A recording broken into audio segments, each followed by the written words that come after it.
Okay, ಎಲ್ರಿಗೂ ನಮಸ್ಕಾರ. ಶುಭ ಮುಂಜಾನೆ ಎಲ್ಲರಿಗೂ. ಸೊ ಇವತ್ತಿನ ಕಾರ್ಯಕ್ರಮಕ್ಕೆ ಎಲ್ರಿಗೂ ಸ್ವಾಗತ, ಸುಸ್ವಾಗತ.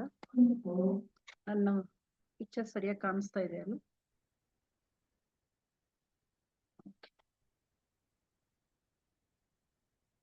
ಓಕೆ.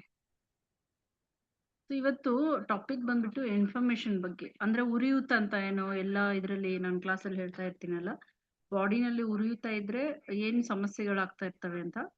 ಇವತ್ತಿನ ಕಾರ್ಯಕ್ರಮದಲ್ಲಿ ಅದ್ರ ಬಗ್ಗೆ ನಾವು ಒಂದು ಡಿಟೇಲ್ ಆಗಿ ತಿಳ್ಕೊಳ್ತಾ ಇದ್ದೀವಿ. ಉರಿಯೂತ ಅಂದ್ರೆ ಏನು, ಉರಿಯೂತ ಬೇರೆ ಬೇರೆ ಒಂದು ರೋಗಗಳಿಗೆ ಹೇಗೆ ಕಾರಣ ಆಗುತ್ತೆ ಅಂತ. Okay friends, let us start.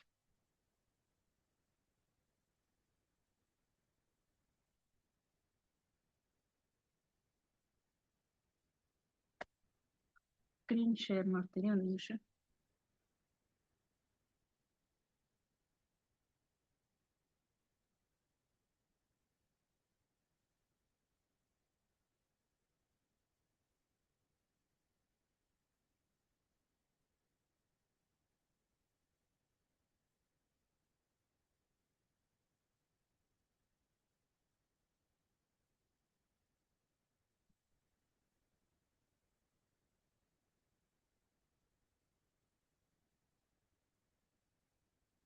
PPT ಕಾಣಿಸ್ತಾ ಇದೆಯಲ್ಲ ಎಲ್ಲರಿಗೂ?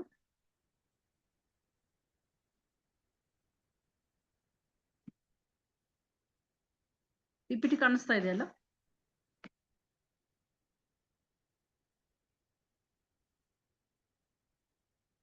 ಓಕೆ. ಸೊ ಎಲ್ಲರಿಗೂ ನಮಸ್ಕಾರ. ಇವತ್ತು ಸಮಗ್ರ ಆರೋಗ್ಯ ತರಬೇತಿಯಲ್ಲಿ ನಾವು ಒಂದು ಉರಿಯೂತದ ಬಗ್ಗೆ ಮಾತಾಡ್ತಾ ಇದೀವಿ. ಇದು ಒಂದು ತುಂಬಾ ಅಪಾಯಕಾರಿ ವಿಷಯದ ಬಗ್ಗೆ ಇವತ್ತು ನಾವು ಮಾತಾಡ್ತಾ ಇದೀವಿ. PPT ಕಾಣಿಸ್ತಾ ಇದೆಯಲ್ಲ ಎಲ್ಲರಿಗೂ? ಈ ತರ ಮಾಡಿ ಸಾಕು. ಪವರ್ ಪಾಯಿಂಟ್ ಪ್ರೆಸೆಂಟೇಶನ್ ಕಾಣಿಸ್ತಾ ಇದೆಯಲ್ಲ? ಶ್ರೀಲಕ್ಷ್ಮಿ ಅವರೇ, ಸವಿತಾ ಅವರೇ, ಕಾಣಿಸ್ತಾ ಇದೆಯಾ PPT? ಓಕೆ. ಸೊ ಇನ್ಫ್ಲಮೇಷನ್ಗೆ ಕಾರಣ ಏನು? ಉರಿಯೂತ ಇದೆ ಅಲ್ಲ, ಉರಿಯೂತ ಅಂದ್ರೆ ಇನ್ಫ್ಲಮೇಷನ್, ಇಂಗ್ಲಿಷ್ ಅಲ್ಲಿ ಇನ್ಫ್ಲಮೇಷನ್ ಅಂತ ಕರಿತೀವಿ, ಕನ್ನಡದಲ್ಲಿ ಉರಿಯೂತ. ಸೊ ಉರಿಯೂತಕ್ಕೆ ಕಾರಣ ಏನು? ವಾಟ್ ಟೈರ್ಡ್ ವಿದೌಟ್ ರೀಸನ್, ಅಂದ್ರೆ ಬಾಡಿ ಪೇನ್ ಈ ತರ ಇದ್ರೆ ನಿಮ್ಗೆ, ಅಂದ್ರೆ ಸಮಸ್ಯೆಗಳು ಎಲ್ಲಿಂದ ಶುರು ಆಗುತ್ತೆ ಅಂದ್ರೆ, ಸರಳ ಒಂದು ಪ್ರಶ್ನೆಯಿಂದ, ನೀವು ಯಾವುದೇ ಒಂದು ಭಾರಿ ಕೆಲಸ ಮಾಡದೇ ಇರ್ಲಿ, ನಿಮ್ಮ ದೇಹದಲ್ಲಿ ನೋವು ಮಾಡದೇ ಇದ್ರೆ, ಕೆಲಸ ಇದ್ರೂ ಸಹ ಕೆಲಸ ಇದ್ರದ್ದು ಸುಮ್ನೆ ಬಾಡಿನಲ್ಲಿ ಪೇನ್ ಇರುತ್ತೆ, ಕೂದಲು ಉದುರ್ತಾ ಇರುತ್ತೆ, ಚರ್ಮದ ಸಮಸ್ಯೆಗಳು ಇರ್ತವೆ ಕೆಲವೊಬ್ಬರಿಗೆ, ತೂಕ ಕಡಿಮೆ ಆಗ್ತಾ ಇರಲ್ಲ. ಓಕೆ. ಆಮೇಲೆ ಜೀರ್ಣಕ್ರಿಯೆ ಸಮಸ್ಯೆಗಳಿರ್ತವೆ, ಅಂದ್ರೆ ಕೆಲವೊಂದು ಫುಡ್ಗಳು ತಗೊಂಡ್ರೆ ಅವ್ರಿಗೆ ಜೀರ್ಣ ಸರಿಯಾಗಿ ಆಗಲ್ಲ. ಮನಸ್ಥಿತಿನಲ್ಲಿ ಬದಲಾವಣೆಗಳು, ಅಂದ್ರೆ ಮೂಡ್ ಸ್ವಿಂಗ್ಸ್ ಅಂತ ಏನ್ ಹೇಳ್ತೀವಿ ಅದು. ಆಮೇಲೆ ಕಿರಿಕಿರಿ ಆಗ್ತಾ ಇರ್ತದೆ, ಸ್ಟ್ರೆಸ್ ಇರುತ್ತೆ ಅವರಲ್ಲಿ. ಈ ತರ ನಿಮ್ಗೆ ಆಗ್ತಾ ಇದ್ರೆ, ಈ ಸಮಸ್ಯೆಗಳು ನಿಮ್ಮಲ್ಲಿ ಇದಾವೆ ಅಂತಂದ್ರೆ ಎಸ್ ಅಂತ ಟೈಪ್ ಮಾಡಿ ಕಮೆಂಟ್ ಅಲ್ಲಿ. ಓಕೆ. ನಿಮ್ಮ ದೇಹ ಈಗಾಗ್ಲೇ ನಿಮ್ಮ ದೇಹದಲ್ಲಿ ಉರಿಯೂತ ಇದೆ ಅಂತ ಅರ್ಥ. ನನ್ಗೆ ಪರ್ಸನಲ್ ನನ್ಗೆ ಹೇಳ್ಬೇಕಂದ್ರೆ, ನನ್ಗೆ ಇನ್ಫಾರ್ಮೇಶನ್ ಬಾಡಿನಲ್ಲಿ ಇರ್ಲಿಲ್ಲ. ಬಟ್ ನನ್ಗೆ ನಿನ್ನೆ ಮೊನ್ನೆ ಗೊತ್ತಾಯ್ತು. ನಾನು ಜರ್ನಿನಲ್ಲಿ ಇದ್ದಾಗ ಏನು ವಾಕ್ ಏನು ಜಾಸ್ತಿ ಮಾಡಿಲ್ಲ, ಯೋಗ ಮಾಡಿಲ್ಲ, ಏನು ಇಲ್ಲದೆ ಇರೋದಕ್ಕೆ ಸ್ವಲ್ಪ ಕಾಲಲ್ಲಿ ಊತ ಬಂದಿತ್ತು. ಅದರಿಂದ ನಾನು ಮೊದ್ಲು ಈ ತರ ಎಲ್ಲ ಆಗ್ತಾ ಇರ್ಲಿಲ್ಲ. ಸೊ ಇವಾಗ ನನ್ಗೆ ಸ್ವಲ್ಪ ಗೊತ್ತಾಯ್ತು, ನನ್ನ ಬಾಡಿನಲ್ಲೂ ಕೂಡ ಇನ್ಫಾರ್ಮೇಶನ್, ಅಂದ್ರೆ ನೀವು ಏನೋ ಆಕ್ಟಿವಿಟೀಸ್ ಮಾಡದೇ ಇದ್ದಾಗ ಕಾಲಲ್ಲಿ ಊತ ಈ ತರ ಏನಾದ್ರು ಕಂಡು ಬಂದ್ರೆ, ಅದು ಮನೆಗೆ ಬಂದ್ಮೇಲೆ ವಾಕ್ ಮಾಡಿದ್ಮೇಲೆ ತಾನೇ ಅದು ಸರಿ ಹೋಯ್ತು. ಬಟ್ ಬಾಡಿನಲ್ಲಿ ಇನ್ಫಾರ್ಮೇಶನ್ ಇದೆ ಅಂತ ಗೊತ್ತಾಯ್ತು. ಸೊ ಇವಾಗ ಬಾಡಿನಲ್ಲಿ ಇನ್ಫಾರ್ಮೇಶನ್ ನಿಮ್ಮಲ್ಲಿ ಇದ್ರೆ ನಿಮ್ಗೆ ಏನ್ ತೊಂದರೆ ಆಗುತ್ತೆ, ಅದನ್ನ ನೀವು ಯಾಕೆ ಅದನ್ನ ತಿಳ್ಕೋಬೇಕು ಅನ್ನೋದ್ರ ಬಗ್ಗೆನೇ ಇವತ್ತು ಟಾಪಿಕ್ ಫ್ರೆಂಡ್ಸ್. ಇದು ತುಂಬಾ ಇಂಪಾರ್ಟೆಂಟ್ ಕೂಡ ನಿಮ್ಗೆ. ಸೊ ನಿಮ್ಗೆ ಈ ಎಲ್ಲ ಸಮಸ್ಯೆಗಳಿದ್ರೆ, ಅಂದ್ರೆ ತೂಕ ಕಡಿಮೆ ಆಗೋದಿರ್ಲಿ, ಕೂದಲು ಉದುರೋದಿರ್ಲಿ, ಕೆಲಸದ ಮಾಡಿದ್ರು ಸ್ವಲ್ಪ ದಣಿವು, ಇವೆಲ್ಲ ಇದ್ರೆ ನಿಮ್ಮ ದೇಹದಲ್ಲಿ ಈಗಾಗ್ಲೇ ಇನ್ಫಾರ್ಮೇಶನ್ ಬಾಡಿನಲ್ಲಿ ಇದೆ ಅಂತ ಅರ್ಥ. ಸೊ ಯಾಕಂದ್ರೆ ಉರಿಯೂತ ಅಂದ್ರೆ ನಿಮ್ಮ ದೇಹದೊಳಗಿನ ಒಂದು ಬೆಂಕಿ ಅಂತ, ಅಂದ್ರೆ ನಿಮ್ಮ ದೇಹದ ಒಳಗಿನಿಂದ ಬೆಂಕಿ ಕಾಣಿಸಲ್ಲ, ಏನಿಲ್ಲ, ಆದ್ರೆ ನಿಧಾನವಾಗಿ ಪ್ರತಿಯೊಂದು ಅಂಗವನ್ನು ಅದು ಹಾನಿಗೊಳಿಸ್ತಾ ಇರ್ತದೆ. ಸಿಂಪ್ಟಮ್ಸ್ ಏನಂದ್ರೆ, ಡೈಜೆಷನ್ ಪ್ರಾಬ್ಲಮ್ ಇರುತ್ತೆ, ಮೂಡ್ ಸ್ವಿಂಗ್ಸ್ ಇರುತ್ತೆ, ಸ್ಟ್ರೆಸ್, ಆಲ್ರೆಡಿ ಹೇಳಿದ್ನಲ್ಲ ಅದು. ಸೊ ಏನಾಗುತ್ತೆ ಅಂದ್ರೆ ಫ್ರೆಂಡ್ಸ್,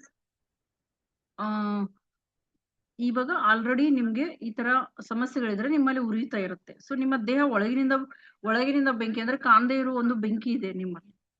ಅದು ನಿಧಾನವಾಗಿ ನಿಮ್ಮ ಅಂಗಗಳ ಮೇಲೆ ಪರಿಣಾಮ ಬೀರ್ತದೆ. ಸೊ ಪ್ರತಿಯೊಂದು ಅಂಗಗಳನ್ನು ಕೂಡ ಹಾನಿಗೊಳಿಸ್ತದೆ ಫ್ರೆಂಡ್ಸ್ ಅದು. ಮೇನ್ಲಿ ಕಿಡ್ನಿಗೆ ಫ್ರೆಂಡ್ಸ್. ಓಕೆ, ಅದಕ್ಕೆ ಇದನ್ನ ನೀವು ತಿಳ್ಕೋಬೇಕು. ನಮ್ಮ ಇಂಪಾರ್ಟೆಂಟ್ ಅಂಗ ನಮ್ಮ ಕಿಡ್ನಿ ಮೇಲೆ ಇದು ಪರಿಣಾಮ ಬೀಳ್ತದೆ. ಸೊ ಉರಿಯೂತ ಅಂದ್ರೆ ಏನು ಅಂತಂದ್ರೆ, ಉರಿಯೂತ ವಾಸ್ತವವಾಗಿ ಒಂದು ಆ, ನಮ್ಮನ್ನ ರಕ್ಷಣೆ ಮಾಡೋ ಪ್ರಕ್ರಿಯೆ ಅದು.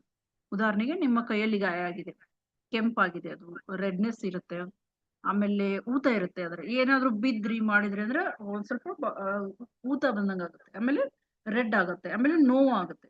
ಅದು ಬಿದ್ದಾಗ ಆದ್ರೆ ಒಂದ್ 2-3 ದಿನದಲ್ಲಿ ಅದು ಕಡಿಮೆ ಆದ್ರೆ ಅದು ನ್ಯಾಚುರಲ್.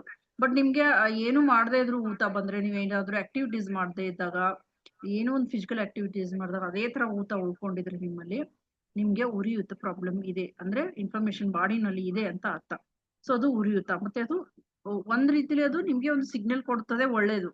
ಬಟ್ ಇದು ತೀವ್ರ ಆಗಿದ್ರೆ ಉರಿಯೂತ, ಇದನ್ನ ತೀವ್ರ ಆಗಿದ್ರೆ ಇದನ್ನ ಉರಿಯೂತ ಅಂತ ಕರೆಯಲಾಗ್ತದೆ. ಅಂದ್ರೆ ಅಲ್ಪಾವಧಿನಲ್ಲಿ ಇದ್ರೆ ಅದು ಒಳ್ಳೇದು, ತಾನೇ ಸರಿ ಹೋಗುತ್ತದೆ. ಅಥವಾ ಅದೇ ತರ ನಿಮ್ ಮೇಲಿನ ಮೇಲೆ ಅದು ಆಗ್ತಾ ಇದೆ ಅಂತ ಅನ್ಕೊಳ್ಳಿ, ಅದು ನೀವು ಗುಣಪಡಿಸೋ ಪ್ರಕ್ರಿಯೆ. ಆದ್ರೆ ಇಂದಿನ ಸಮಸ್ಯೆ ದೀರ್ಘಕಾಲದ ಉರಿಯೂತ. ಇದು ಮೌನವಾಗಿರ್ತದೆ, ದೀರ್ಘಕಾಲವಾಗಿರ್ತದೆ. ನಾವು ಇವತ್ತು ಡಿಸ್ಕಷನ್ ಮಾಡೋದು ದೀರ್ಘಕಾಲನ ಉರಿಯೂತದ ಬಗ್ಗೆ. ತುಂಬಾ ದಿನದಿಂದ ಎಸ್ಪೆಷಲಿ ಸ್ವಲ್ಪ ಏಜ್ ಆದವರಲ್ಲಿ ಜಾಸ್ತಿ ಕಂಡು ಬರುತ್ತೆ ಇದು. ಸೊ ಹೆಂಗೆ ನೀವು ಇಮ್ಯಾಜಿನ್ ಮಾಡ್ಬೇಕಂದ್ರೆ, ನಿಮ್ಮ ದೇಹ ಮನೆ ಅಂತ ಅನ್ಕೊಳ್ಳಿ. ಉರಿಯೂತ ಸಣ್ಣ ಬೆಂಕಿ ಅಂದ್ರೆ ನಿಮ್ಮ ಗ್ಯಾಸ್, ಅಡಿಗೆ ಮಾಡೋ ಬೆಂಕಿ. ಓಕೆ, ದೀರ್ಘಕಾಲದ ಉರಿಯೂತ ಅಂದ್ರೆ ತುಂಬಾ ವರ್ಷದಿಂದ ಉರಿಯೂತ ನಿಮ್ಗೆ ಇದೆ ಅಂತಂದ್ರೆ ಮನೆ ಉರಿಯೋ ಬೆಂಕಿ ಅಂತ. ಅದು ಎಲ್ಲೋ ಒಂದ್ ಕಡೆ ಮನೆ ಉರಿತಾ ಇದೆ, ಬಟ್ ನಿಮ್ಗೆ ಗೊತ್ತಾಗ್ತಾ ಇಲ್ಲ. ಸೊ ನಿಮ್ಮ ಮನೆಯನ್ನ ನೀವು ರಕ್ಷಣೆ ಮಾಡ್ಬೇಕಂದ್ರೆ ಉರಿಯೂತದ ಬಗ್ಗೆ ನೀವು ಅರ್ಥ ಮಾಡ್ಕೊಳ್ಳೇಬೇಕು. ಓಕೆ, ಅದು ಯಾಕೆ ಅಪಾಯಕಾರಿ ಅಂತಂದ್ರೆ ನೋಡಿ, ವಾಟ್ ಈಸ್ ಇನ್ಫ್ಲಮೇಷನ್ ಹೇಳಿದ್ನಲ್ಲ, ಕಟ್ನೆಸ್, ರೆಡ್ನೆಸ್. ಓಕೆ, ಅಕ್ಯೂಟ್ ಅಂದ್ರೆ ಕ್ರಾನಿಕ್ ಇರೋದು, ದೀರ್ಘಕಾಲದ ಉರಿಯೂತ. ಮತ್ತೆ ತುಂಬಾ ವರ್ಷದಿಂದ ಇದ್ರೆ ಅದು ಕ್ರಾನಿಕ್. ಆಮೇಲೆ ಏನಾದ್ರೂ ಬಿದ್ದಾಗ ಮಾಡಿದ್ರೆ ಅದನ್ನ ಅಕ್ಯೂಟ್ ಅಂತ ಕರಿತೀವಿ. ಅಕ್ಯೂಟ್ ಕ್ರಾನಿಕ್ ಶಾರ್ಟ್ ಟರ್ಮ್ ಇದ್ದಾಗ. ಓಕೆ, ಆಮೇಲೆ ಅದೇ ಹೇಳಿದ್ನಲ್ಲ ಅಕ್ಯೂಟ್ ಕುಕಿಂಗ್ ಫೈರ್ ಅಂತ. ಅಕ್ಯೂಟ್ ಅಂದ್ರೆ ಇವಾಗ ಬಂದು ಮತ್ತೆ ನಾವು ಗ್ಯಾಸ್ ಅನ್ನ ಆರಿಸ್ತೀವಿ, ಅಡಿಗೆ ಮಾಡೋದು ಮುಗೀತು. ಕ್ರಾನಿಕ್ ಅಂದ್ರೆ ತುಂಬಾ ವರ್ಷದಿಂದ ನಿಮ್ಮ ಹೌಸ್ ಬರ್ನಿಂಗ್ ಅಂತ, ಅಂದ್ರೆ ನಿಮ್ಮ ಮನೆಯನ್ನ ಅದು ಸುಡ್ತಾ ಇದೆ ಅಂತ ತಿಳ್ಕೊಳ್ಬೇಕು ನೀವು. ಅಂದ್ರೆ ನಿಮ್ಮ ಬಾಡಿ ಅಂದ್ರೆ ನಿಮ್ದು ಮನೆ, ನಿಮ್ಮ ಬಾಡಿಯನ್ನ ಹಾಳು ಮಾಡ್ತಾ ಇದೆ ಅಂತ ತಿಳ್ಕೊಬೇಕು. ಸೊ ಈ ತರ ಹೇಳಿದ್ರೆ ಏನಾಗುತ್ತೆ, ನಿಮ್ಗೆ ಸ್ವಲ್ಪ ಸೀರಿಯಸ್ ಅನ್ಸುತ್ತೆ. ಸೊ ಇದು ಏನಾಗುತ್ತೆ ಅಂತಂದ್ರೆ, ಇದು ಯಾಕೆ ಅಪಾಯಕಾರಿ ಅಂತಂದ್ರೆ, ಇದು ಡಯಾಬಿಟೀಸ್, ಥೈರಾಯ್ಡ್, PCOD ಇದ್ದಾಗ, ಹೃದಯದ ಕಾಯಿಲೆ, ಬೊಜ್ಜು, ಬಾಡಿನಲ್ಲಿ ಅತಿಯಾದ ಬೊಜ್ಜು, ಆಮೇಲೆ ಸಂಧಿವಾತ, ಚರ್ಮದ ಸಮಸ್ಯೆಗಳು, ಕರಳಿನ ಸಮಸ್ಯೆಗಳು ಮತ್ತು ಕ್ಯಾನ್ಸರ್ ಕೂಡ ಫ್ರೆಂಡ್ಸ್. ಅದಕ್ಕೆ ಇದು ಕಾರಣ ಆಗ್ತದೆ. ಈ ಉರಿತ, ಈ ದೀರ್ಘಕಾಲದ ಉರಿತ ಇರ್ತದೆ, ಈ ಎಲ್ಲಾ ಡಿಸೀಸ್ ಗಳಿಗೆ ಕಾರಣ ಆಗ್ತದೆ. ಸೊ ಏನು ಹೆದರ್ಬೇಕಾಗಿಲ್ಲ.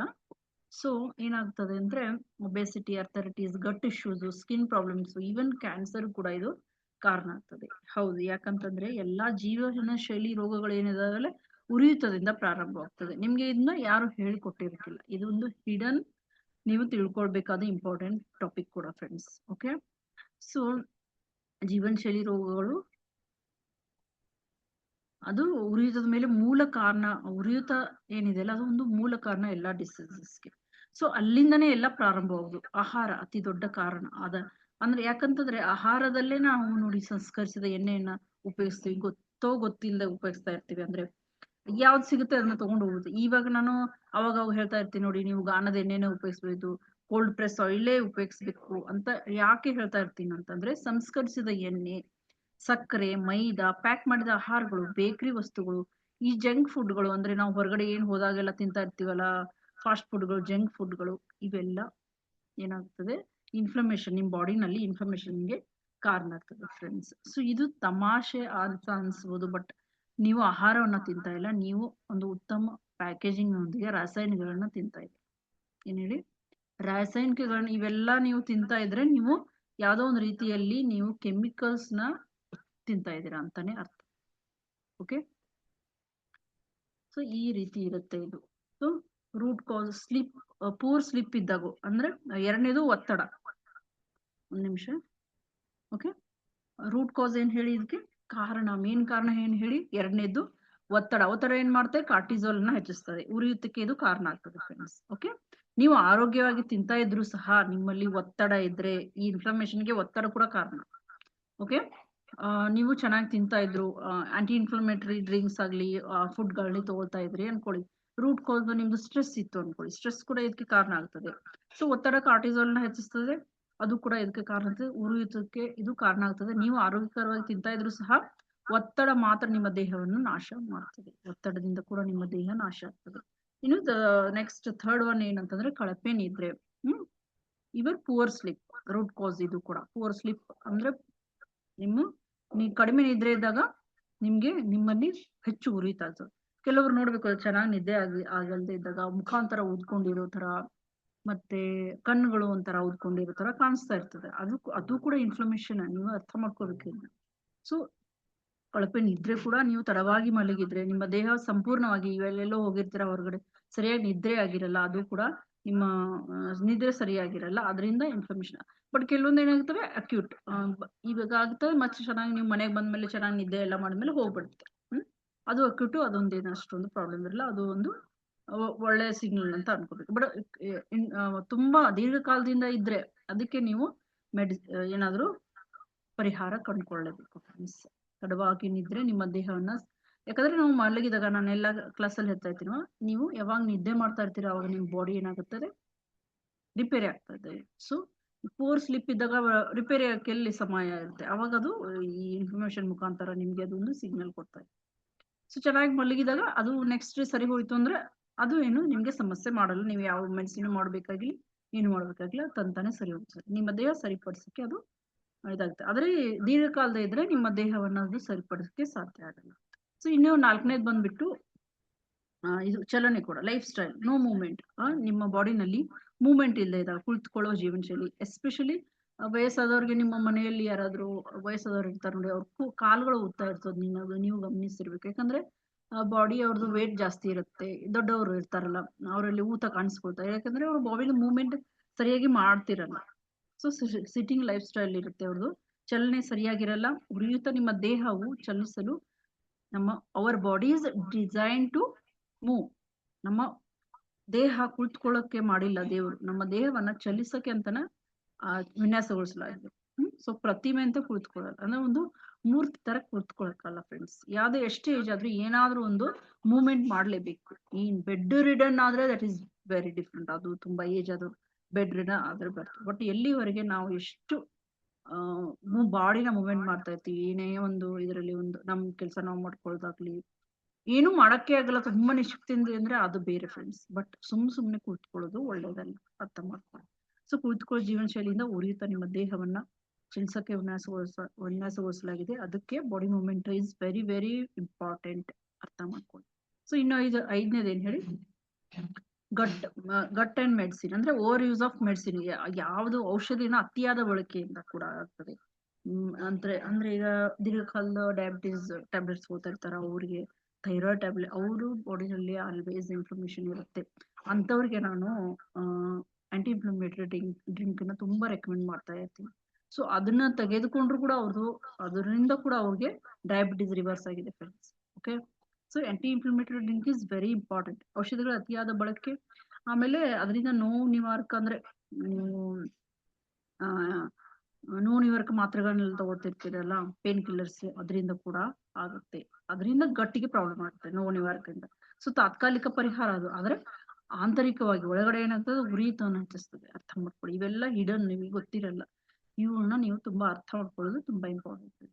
ಇನ್ನು ನೆಕ್ಸ್ಟ್ ಒನ್ ಈಸ್ ಕಳಪೆ ಕರುಳಿನ ಆರೋಗ್ಯ, ಗಟ್ ಹೆಲ್ತ್ ಹೇಳಿದೆ. 70% ನಮ್ಮ ರೋಗ ನಿರೋಧಕ ಶಕ್ತಿ ನಮ್ಮ ಕರುಳಿನಲ್ಲಿದೆ. ಅಲ್ಲಿ ಸಿರೋಟಿನ್ ನಮ್ಮ ಒಂದು ಹ್ಯಾಪಿ ಗಟ್ಗೆ ತುಂಬಾ ಇಂಪಾರ್ಟೆಂಟ್. ಸಿರೋಟಿನ್ ಅಂದ್ರೆ ಹ್ಯಾಪಿ ಹಾರ್ಮೋನ್. ಅದು ಗಟ್ಟು ನಗ್ನಗ್ತಾ ಇದ್ರೆ, ಖುಷಿಯಾಗಿದ್ರೆ ನಾವು ಚೆನ್ನಾಗಿರ್ತೀವಿ, ನಮ್ ಗಟ್ಟು ಚೆನ್ನಾಗಿರುತ್ತೆ, ನಮ್ಮ ಮೈಂಡ್ ಕೂಡ ಚೆನ್ನಾಗಿರುತ್ತೆ. ಸೊ ಕರಳು ಹಾನಿಗೊಳಗಾಗಿದ್ರೆ ಉರಿಯೂತ ಹೆಚ್ಚಾಗ್ತದೆ. ನಿಮ್ಮ ಕರಳು ಸರಿಯಾಗಿಲ್ಲದೆ ಇದ್ರೆ, ಗಟ್ಟು ಸರಿಯಾಗಿಲ್ಲದೆ ಇದ್ರೆ, ಅಲ್ಲಿ ಒಳ್ಳೆ ಬ್ಯಾಕ್ಟೀರಿಯಾ ಇಲ್ಲದೆ ಇದ್ರೆ, ಕಡಿಮೆ ಇದ್ರೆ, ಕೆಟ್ಟ ಬ್ಯಾಕ್ಟೀರಿಯಾ ಜಾಸ್ತಿ ಇದ್ರೆ, ಅದು ಕೂಡ ಏನಾಗುತ್ತೆ, ಉರಿಯೂತಕ್ಕೆ ತುಂಬಾ ಕಾರಣ. ಇದು ಮೇನ್ ಇಂಪಾರ್ಟೆಂಟ್, ಉರಿಯೂತ ಕರಳಿಗೆ ಸಂಬಂಧಿಸಿರೋದು. ಸೊ ಉರಿಯೂತದ ಲಕ್ಷಣಗಳು ಎಂದರೆ, ನಿಮ್ಮ ದೇಹ ಯಾವಾಗಲೂ ಸಂಕೇತಗಳನ್ನು ನೀಡ್ತಾ ಇರ್ತದೆ. ಸಾಮಾನ್ಯ ಚಿಹ್ನೆಗಳು ಯಾವುವಂದ್ರೆ ಬಾಡಿ ವಿಸ್ಪರ್ಸ್ ಫಸ್ಟ್, ಅಂದ್ರೆ ನಿಮ್ಗೆ ಯಾವ್ದೋ ಒಂದು ರೀತಿಯಲ್ಲಿ ವಿಸ್ಪರ್ ಆಗಿ ಹೇಳ್ತಾ ಇರುತ್ತೆ, ಬುಟ್ಟಾಗಿ ಹೇಳ್ತಾ ಇರ್ತದೆ. ದೆನ್ ಸ್ಕ್ರೀಮ್ಸ್ ಲೇಟರ್, ಅಂದ್ರೆ ಆಮೇಲೆ ಅದು ಮೊದಲು ಸಾವಕಾಶ ಕಿವಿನಲ್ಲಿ ಹಿಂಗೆ ಬಂದು ಹೇಳ್ತಾ ಇರ್ತದೆ. ಆಮೇಲೆ ನೀವು ಅದನ್ನ ಅರ್ಥ ಮಾಡ್ಕೊಳ್ದೆ ಇದ್ರೆ ಯಾವ್ದೋ ಒಂದು ರೀತಿನ ಹೇಳ್ತೇವೆ, ಹೇಳಿದ್ನಲ್ಲ ಈಗ. ಬಟ್ ನೀವ್ ಅದನ್ನ ಅರ್ಥ ಮಾಡ್ಕೊಳ್ದೆ ಅದಕ್ಕೆ ಏನು ಮಾಡದೇ ಇದ್ರೆ ಅದು ಕಿರ್ಚಿ ಕಿರ್ಚಿ ಹೇಳಕ್ ಶುರು ಆಗುತ್ತೆ. ಯಾವ್ದ್ ಮುಖ ಕಿರ್ಚಿ ಕಿರ್ಚಿ ಹೇಳೋದಂದ್ರೆ ಏನ್ ಹೇಳಿ, ಡಿಸೀಸಸ್ ಮುಖಾಂತರ. ಅವಾಗಂತೂ ನೀವು ಕೇಳಲೇಬೇಕಾಗ್ತದೆ. ಆಯಾಸ, ಮೆದುಳಿನ ಮಂಜಾಗ್ಬೋದು, ಕೀಲ್ ನೋವಾಗಿರ್ಬೋದು, ಅಂದ್ರೆ ಜಾಯಿಂಟ್ ಪೇನ್ ಆಗಿರ್ಬೋದು, ಉಬ್ಬೋದು, ಮಲಬದ್ಧತೆ ಆಗಿರ್ಬೋದು ಫ್ರೆಂಡ್ಸ್, ಮೊಡವೆ, ಪಿಂಪಲ್ಸ್, ದಪ್ಪ ದಪ್ಪ ಏಜ್ ಆದ್ರೂ ಕೂಡ ಕೆಲವೊಬ್ಬರಿಗೆ ಪಿಂಪಲ್ಸ್ ಇರ್ತವೆ. ಸೊ ಕೂದಲುದ್ರೋದು, ಹೊಟ್ಟೆ ಕೊಬ್ಬು, ಹೊಟ್ಟೆನಲ್ಲಿ ಮಾತ್ರ ಕೆಲವೊಬ್ರು ತುಂಬಾ ಸ್ಲಿಮ್ ಆಗಿರ್ತಾರೆ, ಹಿಂದಿಂದೆಲ್ಲ ನೋಡಿದ್ರೆ ಸ್ಲಿಮ್ ಅನ್ಸ್ತಾರೆ, ಹೊಟ್ಟೆ ಮಾತ್ರ ಹೆಚ್ಚಾಗಿ ಉಬ್ಬಿರುತ್ತೆ ಅವ್ರದ್ದು. ಸೊ ಹೊಟ್ಟೆ ಕೊಬ್ಬು ಮನಸ್ಥಿತಿಯಲ್ಲಿ ಆಗಾಗ ಬದಲಾವಣೆ ಆಗ್ತಾ ಇರ್ತವೆ ಅವರಲ್ಲಿ. ಸೊ ನಿಮ್ಮ ದೇಹ ಮೊದಲು ಪಿಸುಗಟ್ಟದೆ, ಅಂದ್ರೆ ವಿಸ್ಪರ್, ಬಾಡಿ ಫಸ್ಟ್ ವಿಸ್ಪರ್ಸ್, ಪಿಸುಗಟ್ಟದೆ. ನಿಮ್ಮ ದೇಹ ಮೊದಲು ಪಿಸುಗಟ್ಟದೆ, ನೀವು ನಿರ್ಲಕ್ಷಿಸಿದ್ರೆ ಅದು ನಂತರ ಕಿರ್ಚುತ್ತೆ. ಯಾವ ಮುಖಾಂತರ? ನೀವು ಸರಿಯಾಗಿ ಕೇಳಿದ್ರೆ ಡಿಸೀಸ್ ಮುಖಾಂತರ ಅದು ಕಿರ್ಚುತ್ತೆ. ಸೊ ಪರೀಕ್ಷೆಗಳು ಇದನ್ನ ನೀವು ಹೇಗ್ ಮಾಡಿಸ್ಬೋದು ಅಂತಂದ್ರೆ, CRP ಅಂತ ಪರೀಕ್ಷೆ ಇದೆ, ಸಿ ರಿಯಾಕ್ಟಿವ್ ಪ್ರೋಟೀನ್ ಅಂತ. ಇದು ಪರೀಕ್ಷೆಯಿಂದ ನಿಮ್ಗೆ ಈ ಒಂದು ಪರೀಕ್ಷೆ ಮಾಡಿಸೋದ್ರಿಂದ ನಿಮ್ಮ ಬಾಡಿನಲ್ಲಿ ಇನ್ಫ್ಲಮೇಷನ್ ಇರೋದು ಗೊತ್ತಾಗುತ್ತದೆ. ESR ಅಂತ ಹೇಳಿದ್ರೆ ರಕ್ತದಲ್ಲಿನ ಸಕ್ಕರೆ ಅಸಮತೋಲನ ಇದ್ದಾಗ, ಡಯಾಬಿಟೀಸ್ ಆದವ್ರಿಗೆ ಹೇಳಿದಲ್ಲ, ಈ ಪ್ರಾಬ್ಲಮ್ಸ್ ತುಂಬಾ ಜಾಸ್ತಿ ಇರ್ತವೆ ಡಯಾಬಿಟೀಸ್ ಇದ್ದವರಲ್ಲಿ. ಏನಾದ್ರು ಆದ್ರೆ ಬೇಗ ಕಡಿಮೆ ಆಗಲ್ಲ, ಇನ್ಫ್ಲಮೇಷನ್ ತುಂಬಾ ಹೆವಿ ಆಗಿ ಇರ್ತವೆ. ಸೊ ವಿಟಮಿನ್ ನ ಕೊರತೆಗಳು ಕೂಡ ಕಾರಣ ಆಗ್ತದೆ, ಅಂದ್ರೆ ಯಾವ್ದಾದ್ರು ವಿಟಮಿನ್ ನಿಮ್ಮ ಬಾಡಿನಲ್ಲಿ ಕಡಿಮೆ ಆದಾಗ ಕೂಡ ಇರ್ತವೆ. ಸೊ ಇವೆಲ್ಲ ಇನ್ಫ್ಲಮೇಷನ್ ಯಾಕಾಗುತ್ತೆ, ಮತ್ತೆ ನಿಮ್ಗೆ ಅದರಿಂದ ಸಿಂಪ್ಟಮ್ಸ್ ಏನು, ಇನ್ಫ್ಲಮೇಷನ್ ಆದಾಗ ನಿಮ್ಮ ಬಾಡಿನಲ್ಲಿ ಯಾವ ರೀತಿ ಸಿಂಪ್ಟಮ್ಸ್ ಬರುತ್ತೆ ಅಂತ ಹೇಳಿದೆ.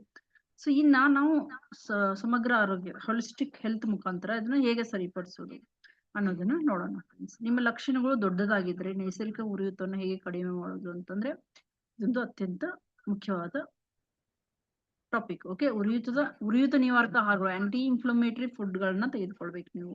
ಹಣ್ಣುಗಳು, ಫ್ರೂಟ್ಸ್, ವೆಜಿಟೇಬಲ್ಸ್, ಮಿಲೆಟ್ಸ್ಗಳು, ಅಂದ್ರೆ ಮಿಲ್ಸ್ ಅಲ್ಲಿ ರಾಗಿ, ಜೋಳ, ಬಾಜ್ರಾ ಇವೆಲ್ಲ ಬರ್ತವೆ. ಓಕೆ, ಬೀಜಗಳು ಮತ್ತೆ ನಟ್ಸ್ ಅಂಡ್ ಸೀಡ್ಸ್. ನಟ್ಸ್ ಅಂತಂದ್ರೆ ವಾಲ್ನಟ್ಸ್, ಆಮೇಲೆ ಇದು ಬಾದಾಮು, ವಾಲ್ನಟ್ಸ್ ಇವೆಲ್ಲ ನಟ್ಸ್. ಸೀಡ್ಸ್ ಅಂದ್ರೆ ಪಂಪ್ಕಿನ್ ಸೀಡ್, ಫ್ಲಾಕ್ಸ್ ಸೀಡ್ಸ್, ಆಮೇಲೆ ಚಿಯಾ ಸೀಡ್ಸ್, ಸನ್ಫ್ಲವರ್ ಸೀಡ್ಸ್, ಇವೆಲ್ಲ ಸೀಡ್ಸ್ ಗಳಲ್ಲಿ ಬರ್ತವೆ. ಅರಿಶಿನ ಇಸ್ ದ ವೆರಿ, ಅಂದ್ರೆ ತುಂಬಾ ಬೆಸ್ಟ್ ಇದು ಆಂಟಿ ಇನ್ಫ್ಲಮೇಟರಿಗೆ. ಬಟ್ ಇವ್ರು ಏನ್ ಮಾಡ್ತಾರೆ, ಹೀಟ್ ಆಗುತ್ತೆ ಇವೆಲ್ಲ ನಾನು ತಗೊಳಲ್ಲ ಅಂತಾರೆ. ಸೊ ಅರಿಶಿನ, ಶುಂಠಿ, ಬೆಳ್ಳುಳ್ಳಿ ಇದಾವೆಲ್ಲ ತುಂಬಾ ಆಂಟಿ ಇನ್ಫ್ಲಮೇಟರಿ ಫುಡ್ ಇವು. ಯಾವುದೇ ಒಂದು ರೀತಿಲಿ ಈಗ ನೀವು ಅಡಿಗೆ ಮಾಡುವಾಗ ಸ್ವಲ್ಪ ಅರಿಶಿನ ಹಾಕಿರ್ತೀರ, ತುಂಬಾ ಏನಾಗುತ್ತೆ ಅಂದ್ರೆ ನಿಮ್ಗೆ ಅದು ಅಫೆಕ್ಟ್ ಆಗಲ್ಲ, ಇಷ್ಟೇ ಈ ಚಿಟಿಕೆ ಅರಿಶಿನ ಹಾಕಿರ್ತೀರ ಬಣ್ಣ ಬರಕ್ಕಷ್ಟೇ. ಬಟ್ ನೀವೇನ್ ಮಾಡಿ ಅಂತಂದ್ರೆ ಹಸಿ ಅರಿಶಿನ ಸಿಗುತ್ತೆ. ಆಮೇಲೆ ಈ ಅರಿಶಿನದಲ್ಲಿ 5 ಟೈಪ್ ಇದೆ, 5 ವಿಧಗಳಿದಾವೆ ಅರಿಶಿನಲ್ಲಿ. ಮತ್ತೆ ನಾನೊಂದ್ಸರಿ ನನ್ನ ಈ ಗ್ರೂಪ್ ಇದೆಲ್ಲ ಹೋಲಿಸ್ಟಿಕ್ ಹೆಲ್ತ್, ಅದರಲ್ಲಿ ಕೂಡ ಕಳಿಸಿದೆ 5 ಅರಿಶಿನಗಳನ್ನ ಕೂಡಿ ಮಾಡಿರೋದೊಂದು ಮೆಡಿಸಿನ್ ಕೂಡ ಇದೆ, ಅದು ತುಂಬಾ ಆಂಟಿ ಇನ್ಫ್ಲಮೇಟರಿ ಅದು. ಮತ್ತೆ ಹಸಿ ಅರಿಶಿನ ಕೂಡ ನೀವು ಯೂಸ್ ಮಾಡ್ಬೋದು ಬೆಳಿಗ್ಗೆ, ಪೆಪ್ಪರು, ಹಸಿ ಅರಿಶಿನ. ಅಂದ್ರೆ ಅದನ್ನ ಕುದಿಸಿ ಆ ನೀರ್ನ ಕುಡಿಯೋದು ಅಷ್ಟೇ, ತುಂಬಾ ಸಿಂಪಲ್. ಬಟ್ ಮಾಡಕ್ಕೆ ನಮ್ಗೆ ಏನಾಗುತ್ತೆ, ತುಂಬಾ ಕಷ್ಟ ಆಗುತ್ತೆ. ಸೊ ಇವು ಆಂಟಿ ಇನ್ಫ್ಲಮೇಟರಿ ಫುಡ್ಗಳು, ಶುಂಠಿ, ಬೆಳ್ಳುಳ್ಳಿ, ಇವು ಕೂಡ. ಸೊ ಆಹಾರ ನಮ್ಮ ಔಷಧಿ ಇದ್ದಾಗ ನಾವು ಇದು ಔಷಧಿ, ಇದರಿಂದ ನಮ್ಗೆ ಏನು ಈ ತರ ಅನ್ಕೊಂಡು ನಾವು ತಗೊಳ್ತಾ ಇದ್ರೆ ಏನಾಗುತ್ತೆ ಫ್ರೆಂಡ್ಸ್, ನಮ್ಗೆ ಅದು ಔಷಧಿ ತರ ಕೆಲಸ ಮಾಡ್ತದೆ. ಈ ತಿನ್ನೋ ಆಹಾರ ನಮ್ಗೆ ನನ್ನ ಬಾಡಿನ ಹೀಲ್ ಮಾಡ್ತಾ ಇದೆ, ಈ ತರ ನೀವು ಅಫರ್ಮೇಷನ್ ಮಾಡ್ತಾ ತಿಂತಾ ಇದ್ರೆ ನೀವು ಹೀಲ್ ಆಗ್ತಾ ಹೋಗ್ತೀರಾ. ನೀವೇನೋ ಒಂದು ತಿನ್ಬೇಕಲ್ಲ ಅಂತ ಗಡ್ಬಿಡಿ ಮಾಡಿ ತಿಂದು ಹೋಗ್ತಾ ಇದ್ರೆ ನಿಮ್ಮ ಬಾಡಿ ಏನಾಗುತ್ತೆ, ಪಿಸುಗಟ್ಟತ್ತೆ, ಆಮೇಲೆ ಕಿರ್ಚುತ್ತೆ ಅಷ್ಟೇ. ಓಕೆ, ಇನ್ನ ಲೈಫ್ ಸ್ಟೈಲ್ ಫಿಕ್ಸ್ ಮಾಡೋದು. ಆಹಾರ ನಿಮ್ಮ ಔಷಧಿ ಆಗಲಿ, ನೀವು ಔಷಧ ನಿಮ್ಮ ಆಹಾರವಾಗಿ, ಅಥವಾ ಔಷಧವು ನಿಮ್ಮ ಆಹಾರವಾಗ್ತದೆ. ಸೊ ಸಕ್ಕರೆ, ಹುರಿದ, ಹೈಡ್ರೇಷನ್, ಯೋಗ, ಇಲ್ಲಿ ನಿಮಿಷ ಆಯ್ತಾ. ಓಕೆ, ಆಮೇಲೆ ಹುರಿದ ಆಹಾರಗಳನ್ನ, ಪ್ಯಾಕ್ ಮಾಡಿದ ತಿಂಡಿಗಳ, ಇವು ನಿಮ್ಗೆ ಡೇಂಜರ್ಸ್. ತಂಪು ಪಾನೀಯಗಳು, ಈಗ ತುಂಬಾ ನೋಡಿ ಹೊರಗಡೆ ಹೋದಾಗೆಲ್ಲ, ಈಗ ಟ್ರಿಪ್ಪಿಗೆಲ್ಲ ತುಂಬಾ ಹೋಗ್ತಾ ಇರ್ತಾರಲ್ಲ, ತುಂಬಾ ಈ ತಂಪು ಪಾನೀಯಗಳೆಲ್ಲ ತಗೊಳ್ತಾ ಇರ್ತಾರಲ್ಲ, ಅದು ಸ್ವಲ್ಪ ತಪ್ಪಿಸಿ. ಅದ್ರ ಬದಲಾಗಿ ಎಳ್ನೀರುಗಳು, ಮಜ್ಜಿಗೆ ಇಂಥವೆಲ್ಲ ಕುಡಿಯೋದು. ಸೊ ಅತಿಯಾದ ಕಾಫಿ, ಟೀ ಬೇಸಿಗೆಕಾಲಲ್ಲಂತೂ ಬೇಡ. ಓಕೆ, ಇನ್ನು ಎರಡನೇದು ಫ್ರೆಂಡ್ಸ್ ಏನ್ ಹೇಳಿ, ಹೈಡ್ರೇಷನ್. ಜಲಸಂಚಯನ ಸಾಕಷ್ಟು ನೀರು ಕುಡೀರಿ ಈ ಬೇಸಿಗೆಕಾಲಲ್ಲಿ, ನಿಮ್ಗೆ ಯಾವ್ದೇ ರೋಗ ಬರಬಾರ್ದು ಅಂತ. ಕೆಲವೊಬ್ರಿಗೆ ಬೇಸಿಗೆಕಾಲ ಅಂದ್ರೆ ಅವರು ಒಂದು ವೈರಿ ತರ ಆಗಿರುತ್ತೆ, ತುಂಬಾ ತೊಂದರೆ ಕೊಡುತ್ತೆ ಏನಾದ್ರೆ ಬೇಸಿಗೆಕಾಲ. ಸೊ ಜಲಸಂಚಯನ ಇಸ್ ವೆರಿ ಇಂಪಾರ್ಟೆಂಟ್, ಅಂದ್ರೆ ಹೈಡ್ರೇಷನ್ ಇಸ್ ವೆರಿ ಇಂಪಾರ್ಟೆಂಟ್. ವಿಷಯವನ್ನ ತೊಳೆಯುತ್ತದು. ಆಮೇಲೆ ನಿಮ್ಮ ನೀರಲ್ಲಿ ಜೀರಾ ನೀರು ಸೇರಿಸಿ ಕೊತ್ತಂಬರಿ ಒಟ್ಟರು ತಂಪು ಕೊಡುತ್ತೆ.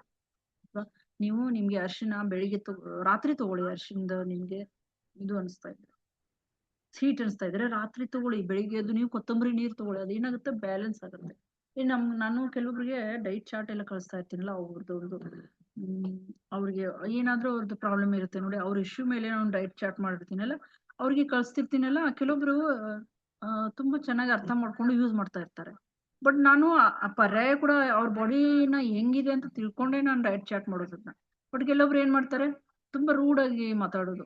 ಮೇಡಮ್ ನೀವು ಇದನ್ನೆಲ್ಲ ಏನೇನೋ ಕೊಟ್ಟಿದ್ದೀರಾ, ಇದು ನನ್ನ ಬಾಡಿಗೆ ಆಗಲ್ಲ, ಇದು ಹೀಟ್ ಆಗುತ್ತೆ, ಹಂಗಾಗುತ್ತೆ, ಏನೇನೋ ಅಂತ ಹೇಳ್ಬಿಡ್ತಾರೆ. ಬಟ್ ನಾನು ಏನ್ ಮಾಡ್ತೀನಿ, ಅದು ಬ್ಯಾಲೆನ್ಸ್ ಆಗೋ ತರನೇ ಕೊಡ್ತೀನಿ. ಈಗ ನೀವು ಇನ್ಫ್ಲಮೇಟರಿ ಅಂತಂದ್ರೆ ಅರಿಶಿನ ತಿನ್ನೋದೇ ಇಲ್ಲ, ಬಿಟ್ಟೇ ಬಿಡ್ತೀರಾ, ಆ ತರ ಅಲ್ಲ ಫ್ರೆಂಡ್ಸ್. ನೋಡಿ, ನೀವು ಬೆಳಿಗ್ಗೆ ತಗೊಂಡ್ರಿ ಅನ್ಕೊಳ್ಳಿ, ಅಥವಾ ರಾತ್ರಿ ತಗೊಳ್ಳಿ. ಇದನ್ನ ರಾತ್ರಿ ಕೂಲ್ ಆಗಿರುತ್ತಲ್ಲ, ಅವಾಗ ತಗೋಬಹುದು ನೀವು. ಆಮೇಲೆ ಕೊತ್ತಂಬರಿ ನೀರ್ ಏನಿರ್ತಾರೆ ಅದು ಕೂಲಿಂಗ್ ಎಫೆಕ್ಟ್ ಕೊಡುತ್ತೆ, ಅದನ್ನ ಡೇ ನಲ್ಲಿ ತಗೋಬಹುದು ನೀವು. ಈ ತರ ಮಾಡಿದ್ರೆ ಏನಾಗುತ್ತೆ, ನಿಮ್ಮ ಬಾಡಿ ಅಡ್ಜಸ್ಟ್ ಆಗುತ್ತೆ, ಹೀಲು ಆಗುತ್ತೆ, ಅದು ಬ್ಯಾಲೆನ್ಸ್ ಕೂಡ ಆಗುತ್ತೆ ಎರಡು ಇರೋದ್ರಿಂದ.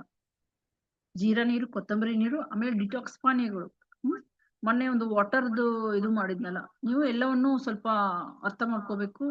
ಬರೇ ತಿರುಗಿ ಅದನ್ನ ಹೇಳಕ್ಕಾಗಲ್ಲ. ಡಿಟಾಕ್ಸ್ ಪಾನೀಯಗಳನ್ನ ಕೆಲವೊಂದು ಹೇಳಿದ್ದೇನೆ, ಅದನ್ನ ಬೇಸಿಗೆಕಾಲಲ್ಲಿ ಎಸ್ಪೆಷಲಿ ಯಾವಾಗಲೂ ಯೂಸ್ ಮಾಡಿದ್ರೆ ಬೇಸಿಗೆಕಾಲಲ್ಲಿ ಚೆನ್ನಾಗಿ ಹೆಚ್ಚಾಗಿ ಯೂಸ್ ಮಾಡಿ ಡಿಟಾಕ್ಸ್ ಪಾನೀಯಗಳನ್ನ. ಓಕೆ, ಇದು ಕೂಡ ಇನ್ಫ್ಲಮೇಟರಿನೇ, ಈ ಡಿಟಾಕ್ಸ್ ಪಾನೀಯಗಳು ಕೂಡ. ಓಕೆ, ದೆನ್ ಮೂರನೇದು ಯೋಗ ಮತ್ತು ಚಲನೆ. ಓಕೆ, ಯೋಗ, ನಡಿಗೆ, ವಾಕಿಂಗು 30 ನಿಮಿಷಗಳ ಕಾಲ ಯೋಗ, ನಡಿಗೆ, ಸ್ಟ್ರೆಚಿಂಗು, ಇವು ಉತ್ತಮ ಅಭ್ಯಾಸಗಳು ನಿಮ್ದು. ಸೂರ್ಯ ನಮಸ್ಕಾರ, ಪ್ರಾಣಾಯಾಮ, ಇವುಗಳನ್ನ ನೋಡಿ. ಆಂಟಿ ಇನ್ಫ್ಲಮೇಟರಿ ಫುಡ್ ಅಷ್ಟೇ ಇಂಪಾರ್ಟೆಂಟ್, ನಿಮ್ ಬಾಡಿ ಮೂವ್ಮೆಂಟ್ ತುಂಬಾ ಇಂಪಾರ್ಟೆಂಟ್ ಹೇಳಿದ್ನಲ್ಲ. ಅದಕ್ಕೆ ನಿಮ್ಗೆ 30 ನಿಮಿಷದಲ್ಲಿ ವಾಕಿಂಗ್ ಮಾಡ್ಬೇಕು, ಯೋಗ ಮಾಡೋದು, ಈ ಎಲ್ಲ ಸೇರಿ ಒಂದು 30 ನಿಮಿಷ ತಗೊಳ್ಳಿ ಇವೆಲ್ಲ ಮಾಡಕ್ಕಂತ ಹೇಳಿದೆ. ಎಷ್ಟಾಗುತ್ತೆ ಅಷ್ಟು ಮಾಡಿ, ಯಾಕಂದ್ರೆ ನೀವು 30 minutes you are giving for your body ಅಲ್ವಾ. ಸ್ಟ್ರೆಚಿಂಗ್, ಯಾವ್ದಾದ್ರು ಒಂದು ಸ್ಟ್ರೆಚಿಂಗ್ ಮಾಡಿ, ಯೋಗ ಮಾಡಿ, ಪ್ರಾಣಾಯಾಮ ಮಾಡಿ, ನಡಿಗೆ ಉತ್ತಮ. ಅಥವಾ ನೀವು ಬೆಳಿಗ್ಗೆ 30 ಮಿನಿಟ್ಸ್ ಯೋಗ ಮಾಡಿದ್ರೆ ಈವ್ನಿಂಗ್ ಏನ್ ಮಾಡಿ, ವಾಕಿಂಗ್ ಮಾಡಿ. ವಾಕಿಂಗ್ ಮಾಡ್ತೀನಿ ಸಾಕು ಅಂತಂದ್ರೆ ನಾನು ಹೇಳಿದ್ದೀನಿಲ್ವಾ ಬಾಡಿಗೆ. ವಾಕಿಂಗ್ ಏನ್ ಹೇಳಿ, ವಯಸ್ಸಾದವ್ರಿಗೆ ಅದು ತುಂಬಾ ನಡೆಯಕ್ಕೆ ಕಷ್ಟ ನಡೆಯೋದೇ ದೊಡ್ಡ ಅವ್ರಿಗೆ ಒಂದು ಯೋಗ ಮಾಡಿದಂಗೆ ಆಗಿರುತ್ತೆ ನೋಡಿ, ಅವ್ರಿಗೆ ವಾಕಿಂಗ್. ಬಟ್ ಸ್ವಲ್ಪ ಸ್ವಲ್ಪ ಯೋಗ ಎಲ್ಲ ಮಾಡೋ ಇರ್ತಾರಲ್ಲ, ಅವರು ಯೋಗ ಮಾಡಿ. ಸೊ ಉತ್ತಮ ಅಭ್ಯಾಸಗಳು ಸೂರ್ಯ ನಮಸ್ಕಾರ, ಪ್ರಾಣಾಯಾಮ. 4th ಒನ್ ಇಸ್, ಆಯ್ತಾ, ಬಾಲ್ ಹಾಕೊಂಡು. ಸೊ 4th ಒನ್ ಇಸ್ ಉಸಿರಾಟದ ತಂತ್ರಗಳು, ಅಂದ್ರೆ ಪ್ರಾಣಾಯಾಮಗಳು. ಆಳವಾದ ಉಸಿರಾಟ ಉರಿಯೂತವನ್ನು ಕಡಿಮೆ ಮಾಡ್ತದೆ ಫ್ರೆಂಡ್ಸ್. ಇದು ಅಭ್ಯಾಸ ಅನುಲೋಮ ವಿಲೋಮ ಆಗಿರ್ಬೋದು, ಭ್ರಮರ ಆಗಿರ್ಬೋದು. ನಾನು ಹೇಳಿದೀನಿ 2 ಪ್ರಾಣಾಯಾಮ ಮಾಡಿದ್ದೀನಿ. ನಿಮ್ಗೆ ಗೊತ್ತಿಲ್ಲ ಅಂತಂದ್ರೆ ನಾನು ಕೇಳಿ, ನಾನು ಪರ್ಸನಲ್ ಕೂಡ ಹೇಳ್ಕೊಡ್ತೀನಿ. ಅನುಲೋಮ ವಿಲೋಮ, ಭ್ರಮರಿ ಪ್ರಾಣಾಯಾಮ. ದಿನಕ್ಕೆ 2 ಪ್ರಾಣಾಯಾಮ ಮಾಡಿ, ನೆಕ್ಸ್ಟ್ ಡೇ ಬೇರೆ ಪ್ರಾಣಾಯಾಮ ಮಾಡಿ. ಎಲ್ಲಾ ವಿಶ್ವನ್ ಪ್ರಾಣಾಯಾಮ ಒಂದೇ ದಿನ ಮಾಡ್ಬೇಕಂತಿಲ್ಲ. 2 ಪ್ರಾಣಾಯಾಮ ಮಾಡಕ್ಕೆ more than 2 to 3 ಮಿನಿಟ್ಸ್ ಅಷ್ಟೇ ಆಗುತ್ತೆ. ಅದಕ್ಕೆ ಹೇಳಿದು 30 ಮಿನಿಟ್ಸ್ ಅಲ್ಲಿ ನೀವು ನಿಮ್ ಸ್ಟ್ರೆಚಿಂಗು, ಯೋಗ, ಸೂರ್ಯ ನಮಸ್ಕಾರ ಎಲ್ಲಾನು ಮಾಡ್ಕೋಬಹುದು. ದೆನ್ ನೆಕ್ಸ್ಟ್ ಒನ್ ಈಸ್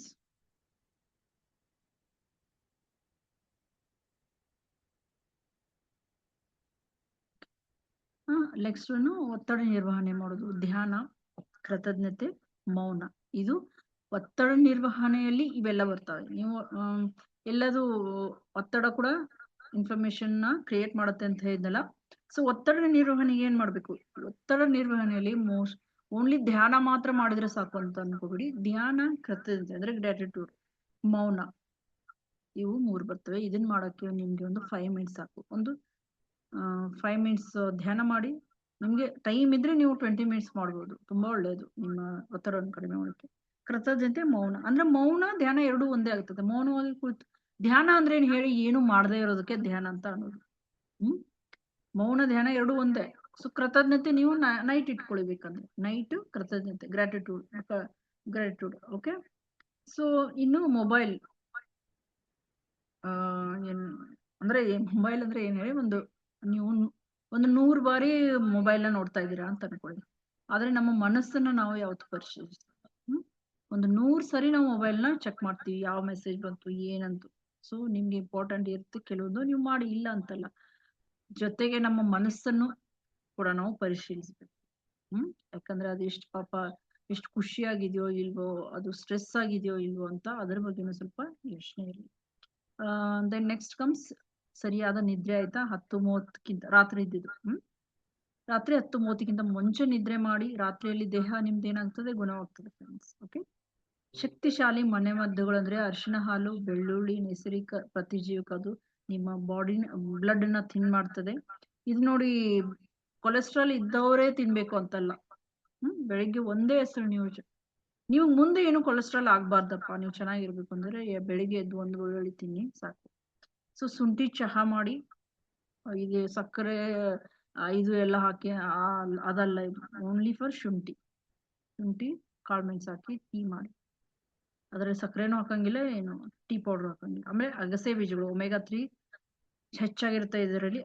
ಇದು ಕೂಡ ನಿಮ್ಗೆ ತುಂಬಾ ಆಂಟಿ ಇನ್ಫ್ಲಮೇಟರಿಗೆ ಸಹಾಯ ಆಗುತ್ತೆ.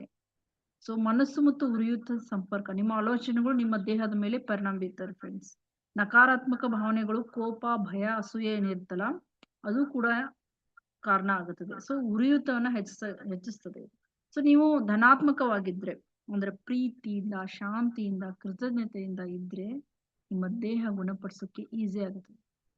ನಾನು ಹೇಳಿದೆಲ್ಲ ಮಾಡ್ತೀರಾ, ಆದ್ರೆ ಯಾವಾಗಲೂ ಇನ್ಯಾರ ಮೇಲೊಂದು ಕೋಪ ಇಟ್ಕೊಳ್ಳೋದು, ಮನೆಯಲ್ಲಿ ಎಲ್ಲರಿಗೂ ಸಿಡಿ ಮಾಡೋದು, ಈ ತರ ಮಾಡಿದ್ರೆ ಆದ್ರೆ ನಿಮ್ಮ ಬಾಡಿ ಉರಿಯೂತವನ್ನ ಇದು ಹೆಚ್ಚಿಸ್ತದೆ.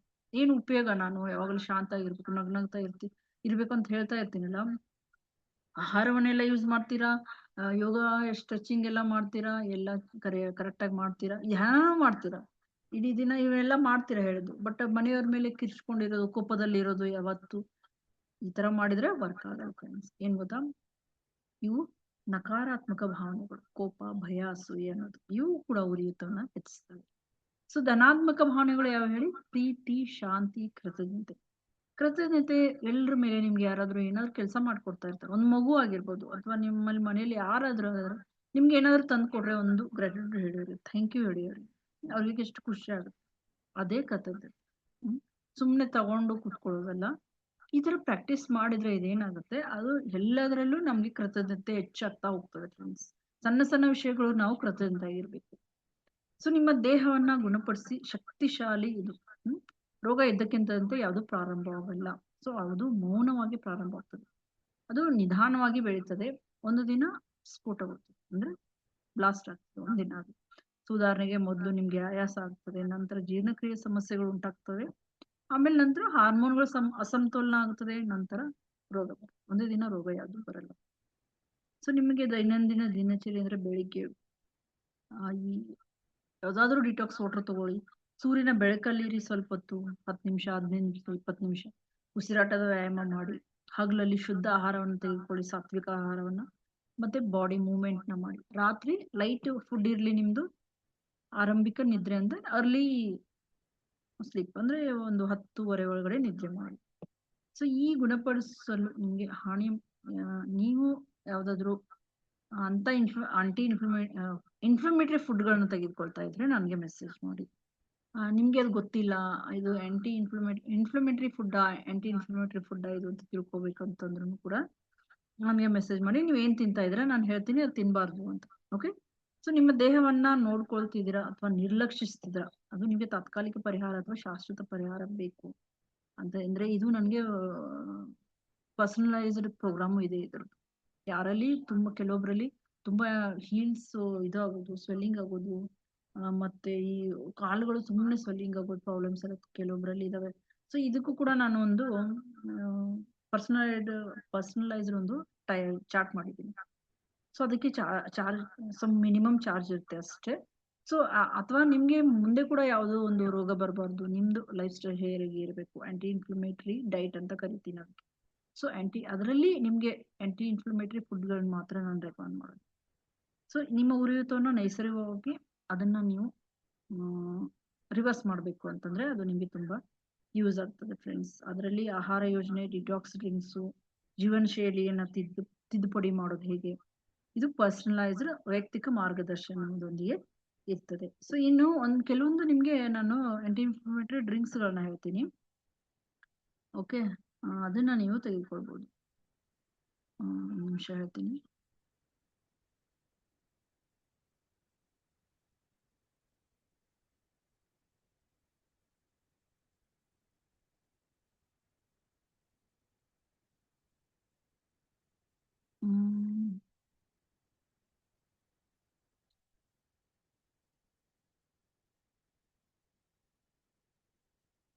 So your body is not your enemy.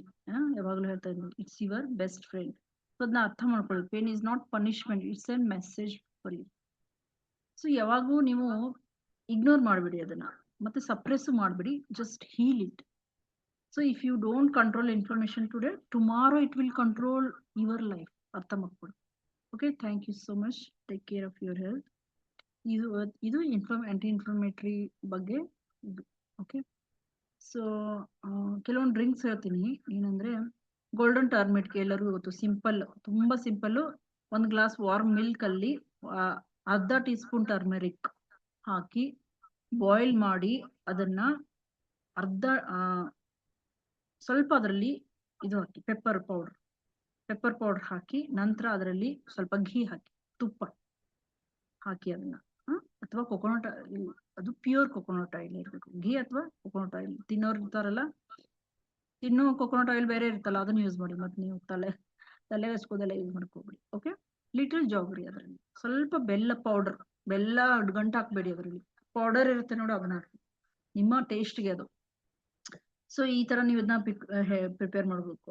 ಹೆಂಗ್ ಮಾಡ್ಬೇಕು ಅಂದ್ರೆ, ಮೊದಲು ಹಾಲನ್ನ ಕುದಿಸಿ ಬಾಯ್ಲ್ ಆದ್ಮೇಲೆ ಅದರಲ್ಲಿ ಈ ಟರ್ಮೆರಿಕ್, ಬ್ಲ್ಯಾಕ್ ಪೆಪ್ಪರ್ ಅಂದ್ರೆ ಕಪ್ಪು ಮೆಣಸಿನಕಾಳು ಪೌಡ್ರು, ಅದನ್ನ ಹಾಕಿ, ಆಮೇಲೆ ಸ್ವಲ್ಪ ಇದು ಹಾಕಿ, ಘೀ ಹಾಕಿ ಅಥವಾ ಕೊಕೊನಟ್ ಆಯಿಲ್, ಸ್ವಲ್ಪ ಜಾಗ್ರಿ ಹಾಕಿ ಅಂದ್ರೆ ಬೆಲ್ಲ ಹಾಕಿ.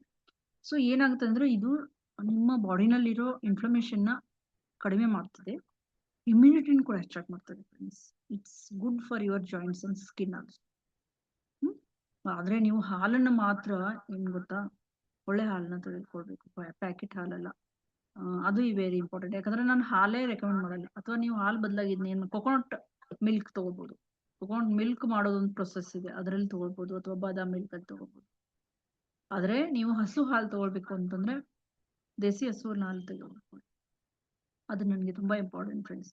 ನಾನು ಪ್ಯಾಕೆಟ್ ಹಾಲನ್ನ ರೆಕಮೆಂಡ್ ಮಾಡಲ್ಲ. ಬೆಸ್ಟ್ ಟೈಮ್ ನೈಟ್, ರಾತ್ರಿ ತೆಗೆದುಕೊಳ್ಳಬೇಕು.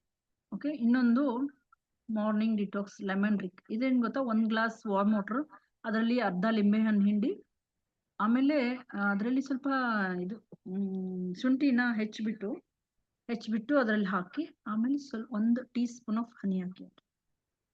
So mix all warm water ಅಲ್ಲಿ. ನಿಮ್ಗೆ ಅದು ಬೇಡ ಅಂತಂದ್ರೆ ಇದನ್ನ ತಗೋಬೇಕು. ಬಟ್ ಅದೇನ್ ಗೊತ್ತಾ, ನಿಮ್ ಜಾಯಿಂಟ್ಸ್ ಎಲ್ಲ ತುಂಬಾ ಹೆಲ್ಪ್ ಆಗುತ್ತೆ, ಮೊದಲನೇದೇ ಹೇಳಿದ ನಾನು. ಸೊ ಈ ತರ ಮಾಡಿ 1 ಗ್ಲಾಸ್ ಬಿಸಿ ನೀರಲ್ಲಿ ಇವೆಲ್ಲ ಹಾಕಿ ಕುಡಿ. ಬಿಸಿ ನೀರು ಅಂತಂದ್ರೆ ಬಿಸಿ ನೀರಲ್ಲ, ಹಣ್ಣಿನ ಯಾವತ್ತೂ ಬಿಸಿ ನೀರಲ್ಲೇ ಹಾಕ್ಬೇಡಿ. ಅರ್ಥ ಮಾಡ್ಕೊಳ್ಳಿ. ಬೆಚ್ಚಗೆ ನೀರಲ್ಲಿ, ಸುಮ್ಮನೆ ಉಗುರು ಬೆಚ್ಚಗೆ ನೀರಲ್ಲಿ ಮಾತ್ರ ಹಣ್ಣಿನ ಯೂಸ್ ಮಾಡಬೇಕು. ಇದು ನಿಮ್ಮ ಟಾಕ್ಸಿನ್ಸ್ ಎಲ್ಲ ಫ್ಲಶ್ ಔಟ್ ಮಾಡ್ತದೆ, ಅಂದ್ರೆ ವಿಷಕಾರಿ ವಸ್ತುಗಳನ್ನ ಹೊರಗಡೆ ಹಾಕ್ತದೆ ಫ್ರೆಂಡ್ಸ್. ನಿಮ್ಮ ಡೈಜೆಷನ್ ಇಂಪ್ರೂವ್ ಮಾಡ್ತದೆ. ಆಮೇಲೆ ಬ್ಲೋಟಿಂಗ್ ಇರುತ್ತೆ ನೋಡಿ ಯಾರಿಗಾದ್ರು, ಅದನ್ನ ಕಡಿಮೆ ಮಾಡ್ತದೆ. It's reduces bloating. Best time early morning, ಅದು ನೈಟು, ಬಟ್ ಇದು ಅರ್ಲಿ ಮಾರ್ನಿಂಗ್. ನೀವು ತುಂಬಾ ಎನರ್ಜೆಟಿಕ್, ತುಂಬಾ ಚೆನ್ನಾಗಿ ಎಲ್ಲ ಆಗ್ಬೇಕು ಅಂತಂದ್ರೆ ಮಾರ್ನಿಂಗ್ ಇದನ್ನ ತಗೊಳ್ಳಿ, ನೈಟ್ ಅದನ್ನ ತಗೊಳ್ಳಿ. ಓಕೆ, ಆಮೇಲೆ ಧನಿಯಾ ಬೀಜ 1 ಟೀ ಸ್ಪೂನ್ ಆಫ್ ಜೀರಿಗೆ, 1 ಟೀ ಸ್ಪೂನ್ ಜೀರಿಗೆ ತಗೊಳ್ಳಿ, 1 ಟೀ ಸ್ಪೂನ್ ಕೊರಿಯಾಂಡರ್ ತಗೊಳ್ಳಿ, 2 ಗ್ಲಾಸ್ ನೀರು ತಗೊಳ್ಳಿ. ಎಲ್ಲವನ್ನು ಕುದಿಸಿ ಸೋಯಿಸಿ ತಗೊಳ್ಳಿ. ಇದು ಕೂಡ ನಿಮ್ಮ ಬಾಡಿ ಹೀಟ್ ನ, ಕೊತ್ತಂಬರಿ ಕಾಳು ಯಾವತ್ತು ತಂಪಾಗಿರುತ್ತೆ, ಬಾಡಿ ಹೀಟ್ ನ ರೆಡ್ಯೂಸ್ ಮಾಡುತ್ತೆ. ಯಾರಿಗೆ ಬಾಡಿ ಹೀಟ್ ಇರುತ್ತೆ ನೋಡಿ, ಅವರು ಇದನ್ನ ಬಾಡಿ ಹೀಟ್ ನ ಕಡಿಮೆ ಮಾಡ್ತದೆ, ನಿಮ್ಮ ಗಟ್ ಹೆಲ್ತ್ ನ ಇಂಪ್ರೂವ್ ಮಾಡ್ತದೆ, and also it's helps your weight loss, my dear friends. Okay, so best time morning or mid morning. ಅಂದ್ರೆ mid morning in the sense, ಈಗ ನೀವು ಮಾರ್ನಿಂಗ್ ರೂಟೀನ್ ಎಲ್ಲ ಕಂಪ್ಲೀಟ್ ಮಾಡ್ಕೊಳ್ಳಿ. ಒಂದು 11 ಗಂಟೆಗೆಲ್ಲ ಫ್ರೀ ಇರ್ತೀರಲ್ಲ, ಅವಾಗ ಏನು ತಿನ್ನಲ್ಲ, ತಿಂಡಿನೂ ಆಗಿರುತ್ತೆ. ಈ ಕಡೆ ಲಂಚ್ ಇನ್ನೊಂದು 2 ಅವರ್ಸ್ ಇರುತ್ತೆ. ಮಿಡ್ ಮಾರ್ನಿಂಗ್ ಅಂತ ಯಾವಾಗ್ಲೂ ನೆನ್ಪಿಟ್ಕೊಳ್ಳಿ. ಮಿಡ್ ಮಾರ್ನಿಂಗ್ ಅಂದ್ರೆ 11 ಗಂಟೆ. ಓಕೆ, 11 ಗಂಟೆಗೆ ನೀವು ಮಿಡ್ ಮಾರ್ನಿಂಗ್ ಅಲ್ಲಿ ಅದನ್ನ ತೆಗೆದುಕೊಳ್ಳಿ. Best time morning or mid morning. ತುಂಬಾ ಇದಾವೆ, ಇಷ್ಟು ಸಾಕು. ಮತ್ತೆ ನಿಮ್ಗೆ ಏನಾದ್ರು ತುಳಸಿ ಮತ್ತೆ ಇದು ಕೂಡ ಇದೆ, ತುಳಸಿ ಮತ್ತು tulsi is very anti inflammatory tea, ಅದು ತುಳಸಿ ಟೀ. ಓಕೆ, ಬರೇ ತುಳಸಿ ಮತ್ತೆ ಸ್ವಲ್ಪ ಶುಂಠಿನ ನೀವು ಜಜ್ಜಿ ಹಾಕಿ ಅದನ್ನ ಕೂಡ ಟೀ ಮಾಡಿ ಕುಡಿಬೋದು. ನೀವು ನಾರ್ಮಲ್ ಟೀನ ಬಿಟ್ಬಿಡಿ. ಈ ಟೀಗಳನ್ನ ಕುಡಿತಾ ಇದ್ರೆ ನಿಮ್ಮ ಬಾಡಿ ಹೇಗೆ ಹೀಲ್ ಆಗುತ್ತೆ, ಅಥವಾ ಮುಂದೆ ನಿಮ್ಗೆ ಯಾವುದೇ ರೋಗ ಬರಲ್ಲ. ಆಮೇಲೆ ನಾನು ಏನಂದ್ರೆ 15 ವರ್ಷದ ಹಿಂದೆ ಮನಾಲಿಗೆ ಹೋಗಿದ್ದೆ. ನನಗೆ ಅಲ್ಲಿ ಕುದುರೆ ಮೇಲೆ ಹೋಗೋದಿತ್ತು, ಅಲ್ಲಿ ನಡೆಯಕ್ಕಾಗಲ್ಲ. ಬಟ್ ನಾನು ತುಂಬಾ ಎನರ್ಜೆಟಿಕ್ ಇದ್ದೀನಿ ಯಾಕಂತ ಅನ್ಕೊಂಡು ಹೋದ್ರೆ, ನಂಗೆ ನಡೆಯಕ್ಕೆ ಆಗ್ಲಿಲ್ಲ. ಆಗದೆ ಇದ್ದಾಗ ಅಲ್ಲಿ ನಂಗೆ ತಲೆ ಸುತ್ತು ಬಂದಂಗ ಆಯ್ತು. ಅಷ್ಟು ಟಯರ್ಡ್ ಹಂಗೆ ನಡೀತಾನೆ ಇದ್ದೆ. ಟಯರ್ಡ್ ಆಗಿ ತಲೆ ಸುತ್ತು ಬಂದಂಗ ಆಯ್ತು ಅದು. ಏನೋ ಒಂದು ನನ್ಗೆ ಸಿಗ್ನಲ್ ಕೊಡ್ತದು. ನಾನು ಏನಪ್ಪ ಈ ತರ ಆಗಿದೆ ಅಂತ ಅನ್ಕೊಂಡೆ. 15 years back, exactly 15 years back, ಅದು ನವೆಂಬರ್ಗೆ 15 ಇಯರ್ಸ್ ಆಗುತ್ತೆ. ಆಮೇಲೆ ನಾನು ಅವಾಗ ನನಗೆ ಹೋಲಿಸ್ಟಿಕ್ ಹೆಲ್ತ್ ಬಗ್ಗೆ ಗೊತ್ತಿಲ್ಲ, ಏನೋ ಗೊತ್ತೇ ಇರಲಿಲ್ಲ. ಆವಾಗ ನಾನು ಸ್ವಲ್ಪ ಅನ್ಕೊಂಡೆ ಏನೋ ಸಿಗ್ನಲ್ ಕೊಟ್ಟಿದೆ ಅಂತ ಅನ್ಕೊಂಡು. ಮತ್ತ ಇವಾಗ ನಾನು ದಂಡೇಲಿಗೆ ಹೋದಾಗ ಫುಲ್ಲು ಗುಡ್ಡ ಎಲ್ಲ ಹತ್ ಬಂದ್ರು ಏನೂ ಆಗ್ಲಿಲ್ಲ. ಅಂದ್ರೆ 15 ವರ್ಷದ ಹಿಂದೆ ಈ ತರ ಆಗಿದೆ. ಇವಾಗ 15 ವರ್ಷದಲ್ಲಿ ಇನ್ನೂ ನಮ್ಮ ಬಾಡಿ ಏನಾಗ್ಬೇಕಾಗಿತ್ತು, ಇನ್ನೂ ತೊಂದರೆ ಕೊಡಬಹುದಾಗಿತ್ತಲ್ವಾ, ಇನ್ನೂ ಎನರ್ಜಿ ಕಡಿಮೆ ಆಗ್ಬೇಕಾಗಿತ್ತು. ಆದ್ರೆ ಉಲ್ಟಾ ಆಗಿದೆ, ಎನರ್ಜಿ ಇವಾಗ ಇನ್ಕ್ರೀಸ್ ಆಗಿದೆ. ನಾನು ಫುಲ್ ಟಾಪ್ ತನಕ ಗುಡ್ಡ ಹತ್ತಿ ಬಂದ್ರು ನನಗೆ ಏನೂ ಆಗ್ಲಿಲ್ಲ. ಅಂದ್ರೆ ಈ ಹೋಲಿಸ್ಟಿಕ್ ನಾನು ಯಾವಾಗಿಂದ ಯೂಸ್ ಮಾಡಕ್ ಸ್ಟಾರ್ಟ್ ಮಾಡಿದ್ದೀನಲ್ಲ ಫ್ರೆಂಡ್ಸ್, ಅವಾಗಿಂದ ಸ್ವಲ್ಪ ಎನರ್ಜಿ, ಸ್ವಲ್ಪ ಅಂತಲ್ಲ, ತುಂಬಾನೇ ಒಂದು ಎನರ್ಜಿ ಇಂಪ್ರೂವ್ಮೆಂಟ್ ಆಗಿದೆ ಇದರಲ್ಲಿ. ಒಂದೇ ದಿನ ಅಂತ ಆಗಿಲ್ಲ, ನಾನು ತುಂಬಾ ದಿನದಿಂದ ಮಾಡ್ತಾ ಇದ್ದೆ. ಬಟ್ ಈ 2 ಇಯರ್ಸ್ ಅಲ್ಲೂ ಸಾಲಿಡ್ ಚೇಂಜಸ್ ಆಗಿದೆ. So this is all about today's information. If ನಿಮ್ಗೆ ಏನಾದರೂ ಡೌಟ್ ಇದ್ರೆ ಕೇಳಿ, ಅಥವಾ ಈ ಡ್ರಿಂಕ್ಸ್ ಬಗ್ಗೆ ಏನಾದರೂ ಡೌಟ್ ಇದ್ರೆ ಕೇಳಿ, ಅಥವಾ ನಿಮಗೆ ಪರ್ಸನಲೈಸ್ ಪ್ಲಾನ್ ಬೇಕಂದ್ರು ಕೇಳಿ. Okay, thank you so much.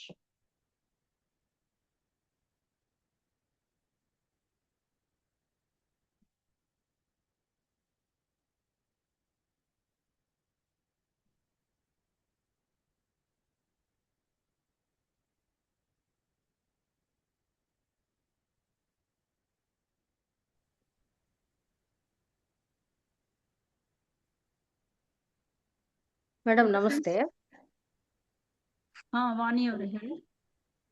Madam, ಈ ತುಳಸಿ ಮತ್ತೆ ಶುಂಠಿ ಕುದಿಸಿ ನೀರ್ ತಗೊಳ್ಳಿ ಅಂತಂದ್ರಲ್ಲ, ಅದನ್ನ ಯಾವ ಟೈಮಲ್ಲಿ ತಗೋಬೇಕು?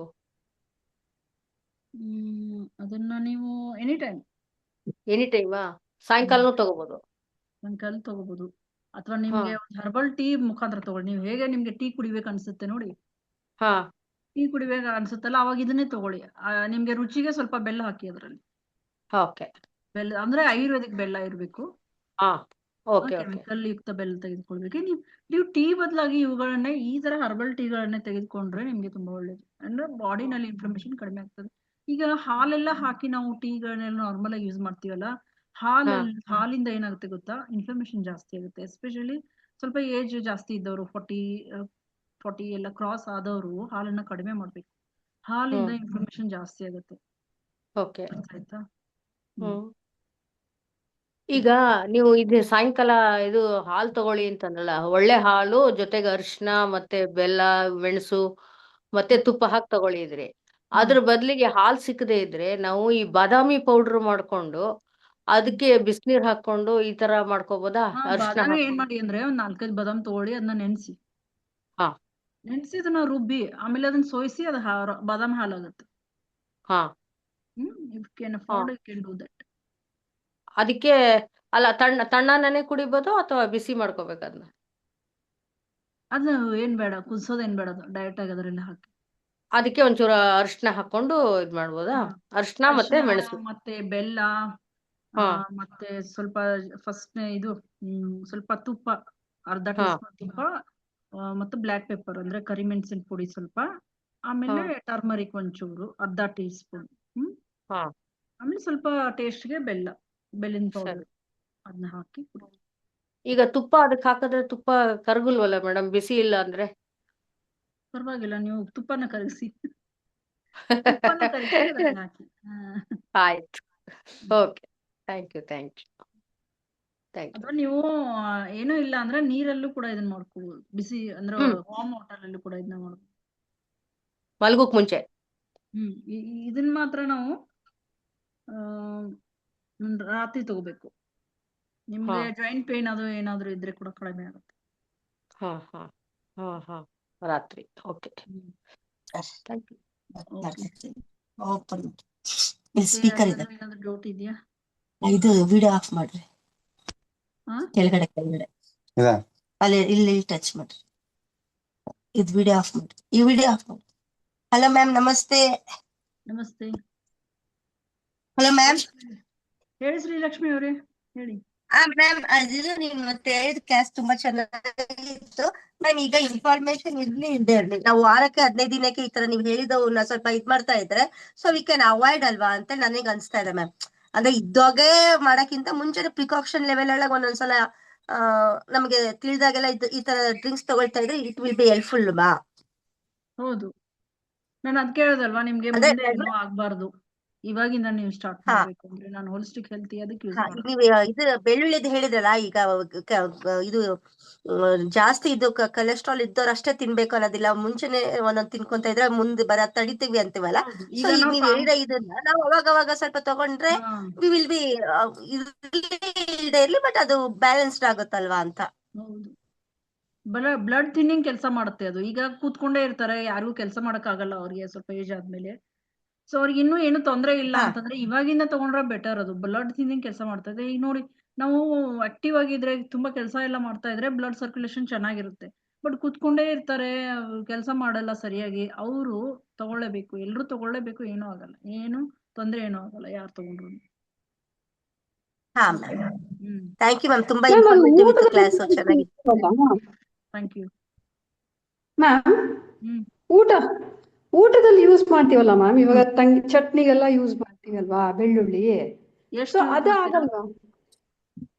ಅಟ್ಲೀಸ್ಟ್ ಒಬ್ರು ಒಂದು ಬೆಳ್ಳುಳ್ಳಿ, ಒಂದು ಏನ್ ಹೇಳ್ತಾರೆ, ಒಂದು ಏನ್ ಹೇಳ್ತಾರೆ, ಹೆಸಳು ಅಂತೀವಲ್ಲ, ಒಂದ್ ರೌಂಡ್ ಗಂಟು, ಒಂದೇ ಒಂದ್ ಸಣ್ಣ ಪೀಸ್, ಅದು ವರ್ಕ್ ಆಗುತ್ತೆ, ಅದು ಇಲ್ಲ ಅಂತಲ್ಲ. ಬಟ್ ಈ ತರ ಬೆಳಗ್ಗೆ ಖಾಲಿ ಹೊಟ್ಟೆಯಲ್ಲಿ ತಗೊಂಡ್ರೆ ನಿಮ್ಗೆ ಜಾಸ್ತಿ ಇಂಪ್ರೂವ್ಮೆಂಟ್ ಆಗುತ್ತೆ.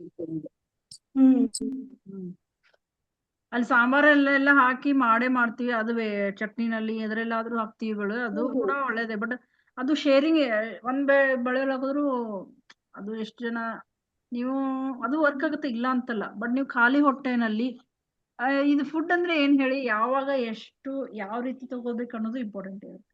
ಸೊ ಬೆಳಿಗ್ಗೆನೆ ತಗೊಳ್ಳಿ ಖಾಲಿ ಹೊಟ್ಟೆಯಲ್ಲಿ ಅಂತ ಯಾಕೆ ಹೇಳ್ತೀವಿ ಅಂತಂದ್ರೆ ಅದು ಒಂದು ರೀಸನ್ ಇರುತ್ತೆ. ಅದಕ್ಕೋಸ್ಕರ ಎದ್ದ ತಕ್ಷಣ ಏನು ತಿಂದ ಇದ್ದಾಗ ತಗೊಳ್ಳಿ ಅನ್ನೋದು. ಬ್ಲಡ್ ಥಿನ್ನಿಂಗ್ ಆಗುತ್ತೆ, ಇದು ಮೇನ್ ಕೆಲಸ ಇದು.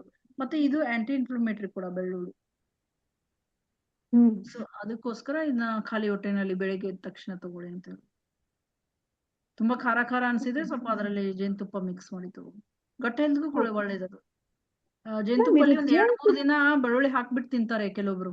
ಒಂದ್ 3 ದಿನ ಅದರಲ್ಲೇ ಇಡೋದು ಬೆಳ್ಳುಳ್ಳಿನ ಜೇನುತುಪ್ಪದೊಳಗೆ ಕಟ್ ಮಾಡಿ, ಸಿಪ್ಪೆ ಎಲ್ಲ ತೆಗೆದು ಕಟ್ ಮಾಡಿ ಇಡೋದು. ಅಂದ್ರೆ ಪೀಸ್ ಒಂದ್ ಚಿಕ್ಕ ಪೀಸ್ ಮಾಡಿ ಅದ್ರಲ್ಲಿ ಹಾಕೋದು.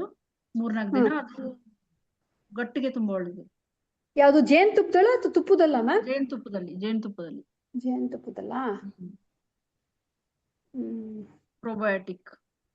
ಪ್ರೋಬಯೋಟಿಕ್ ಆಗತ್ತಾ? ಸರಿ ಮ್ಯಾಮ್.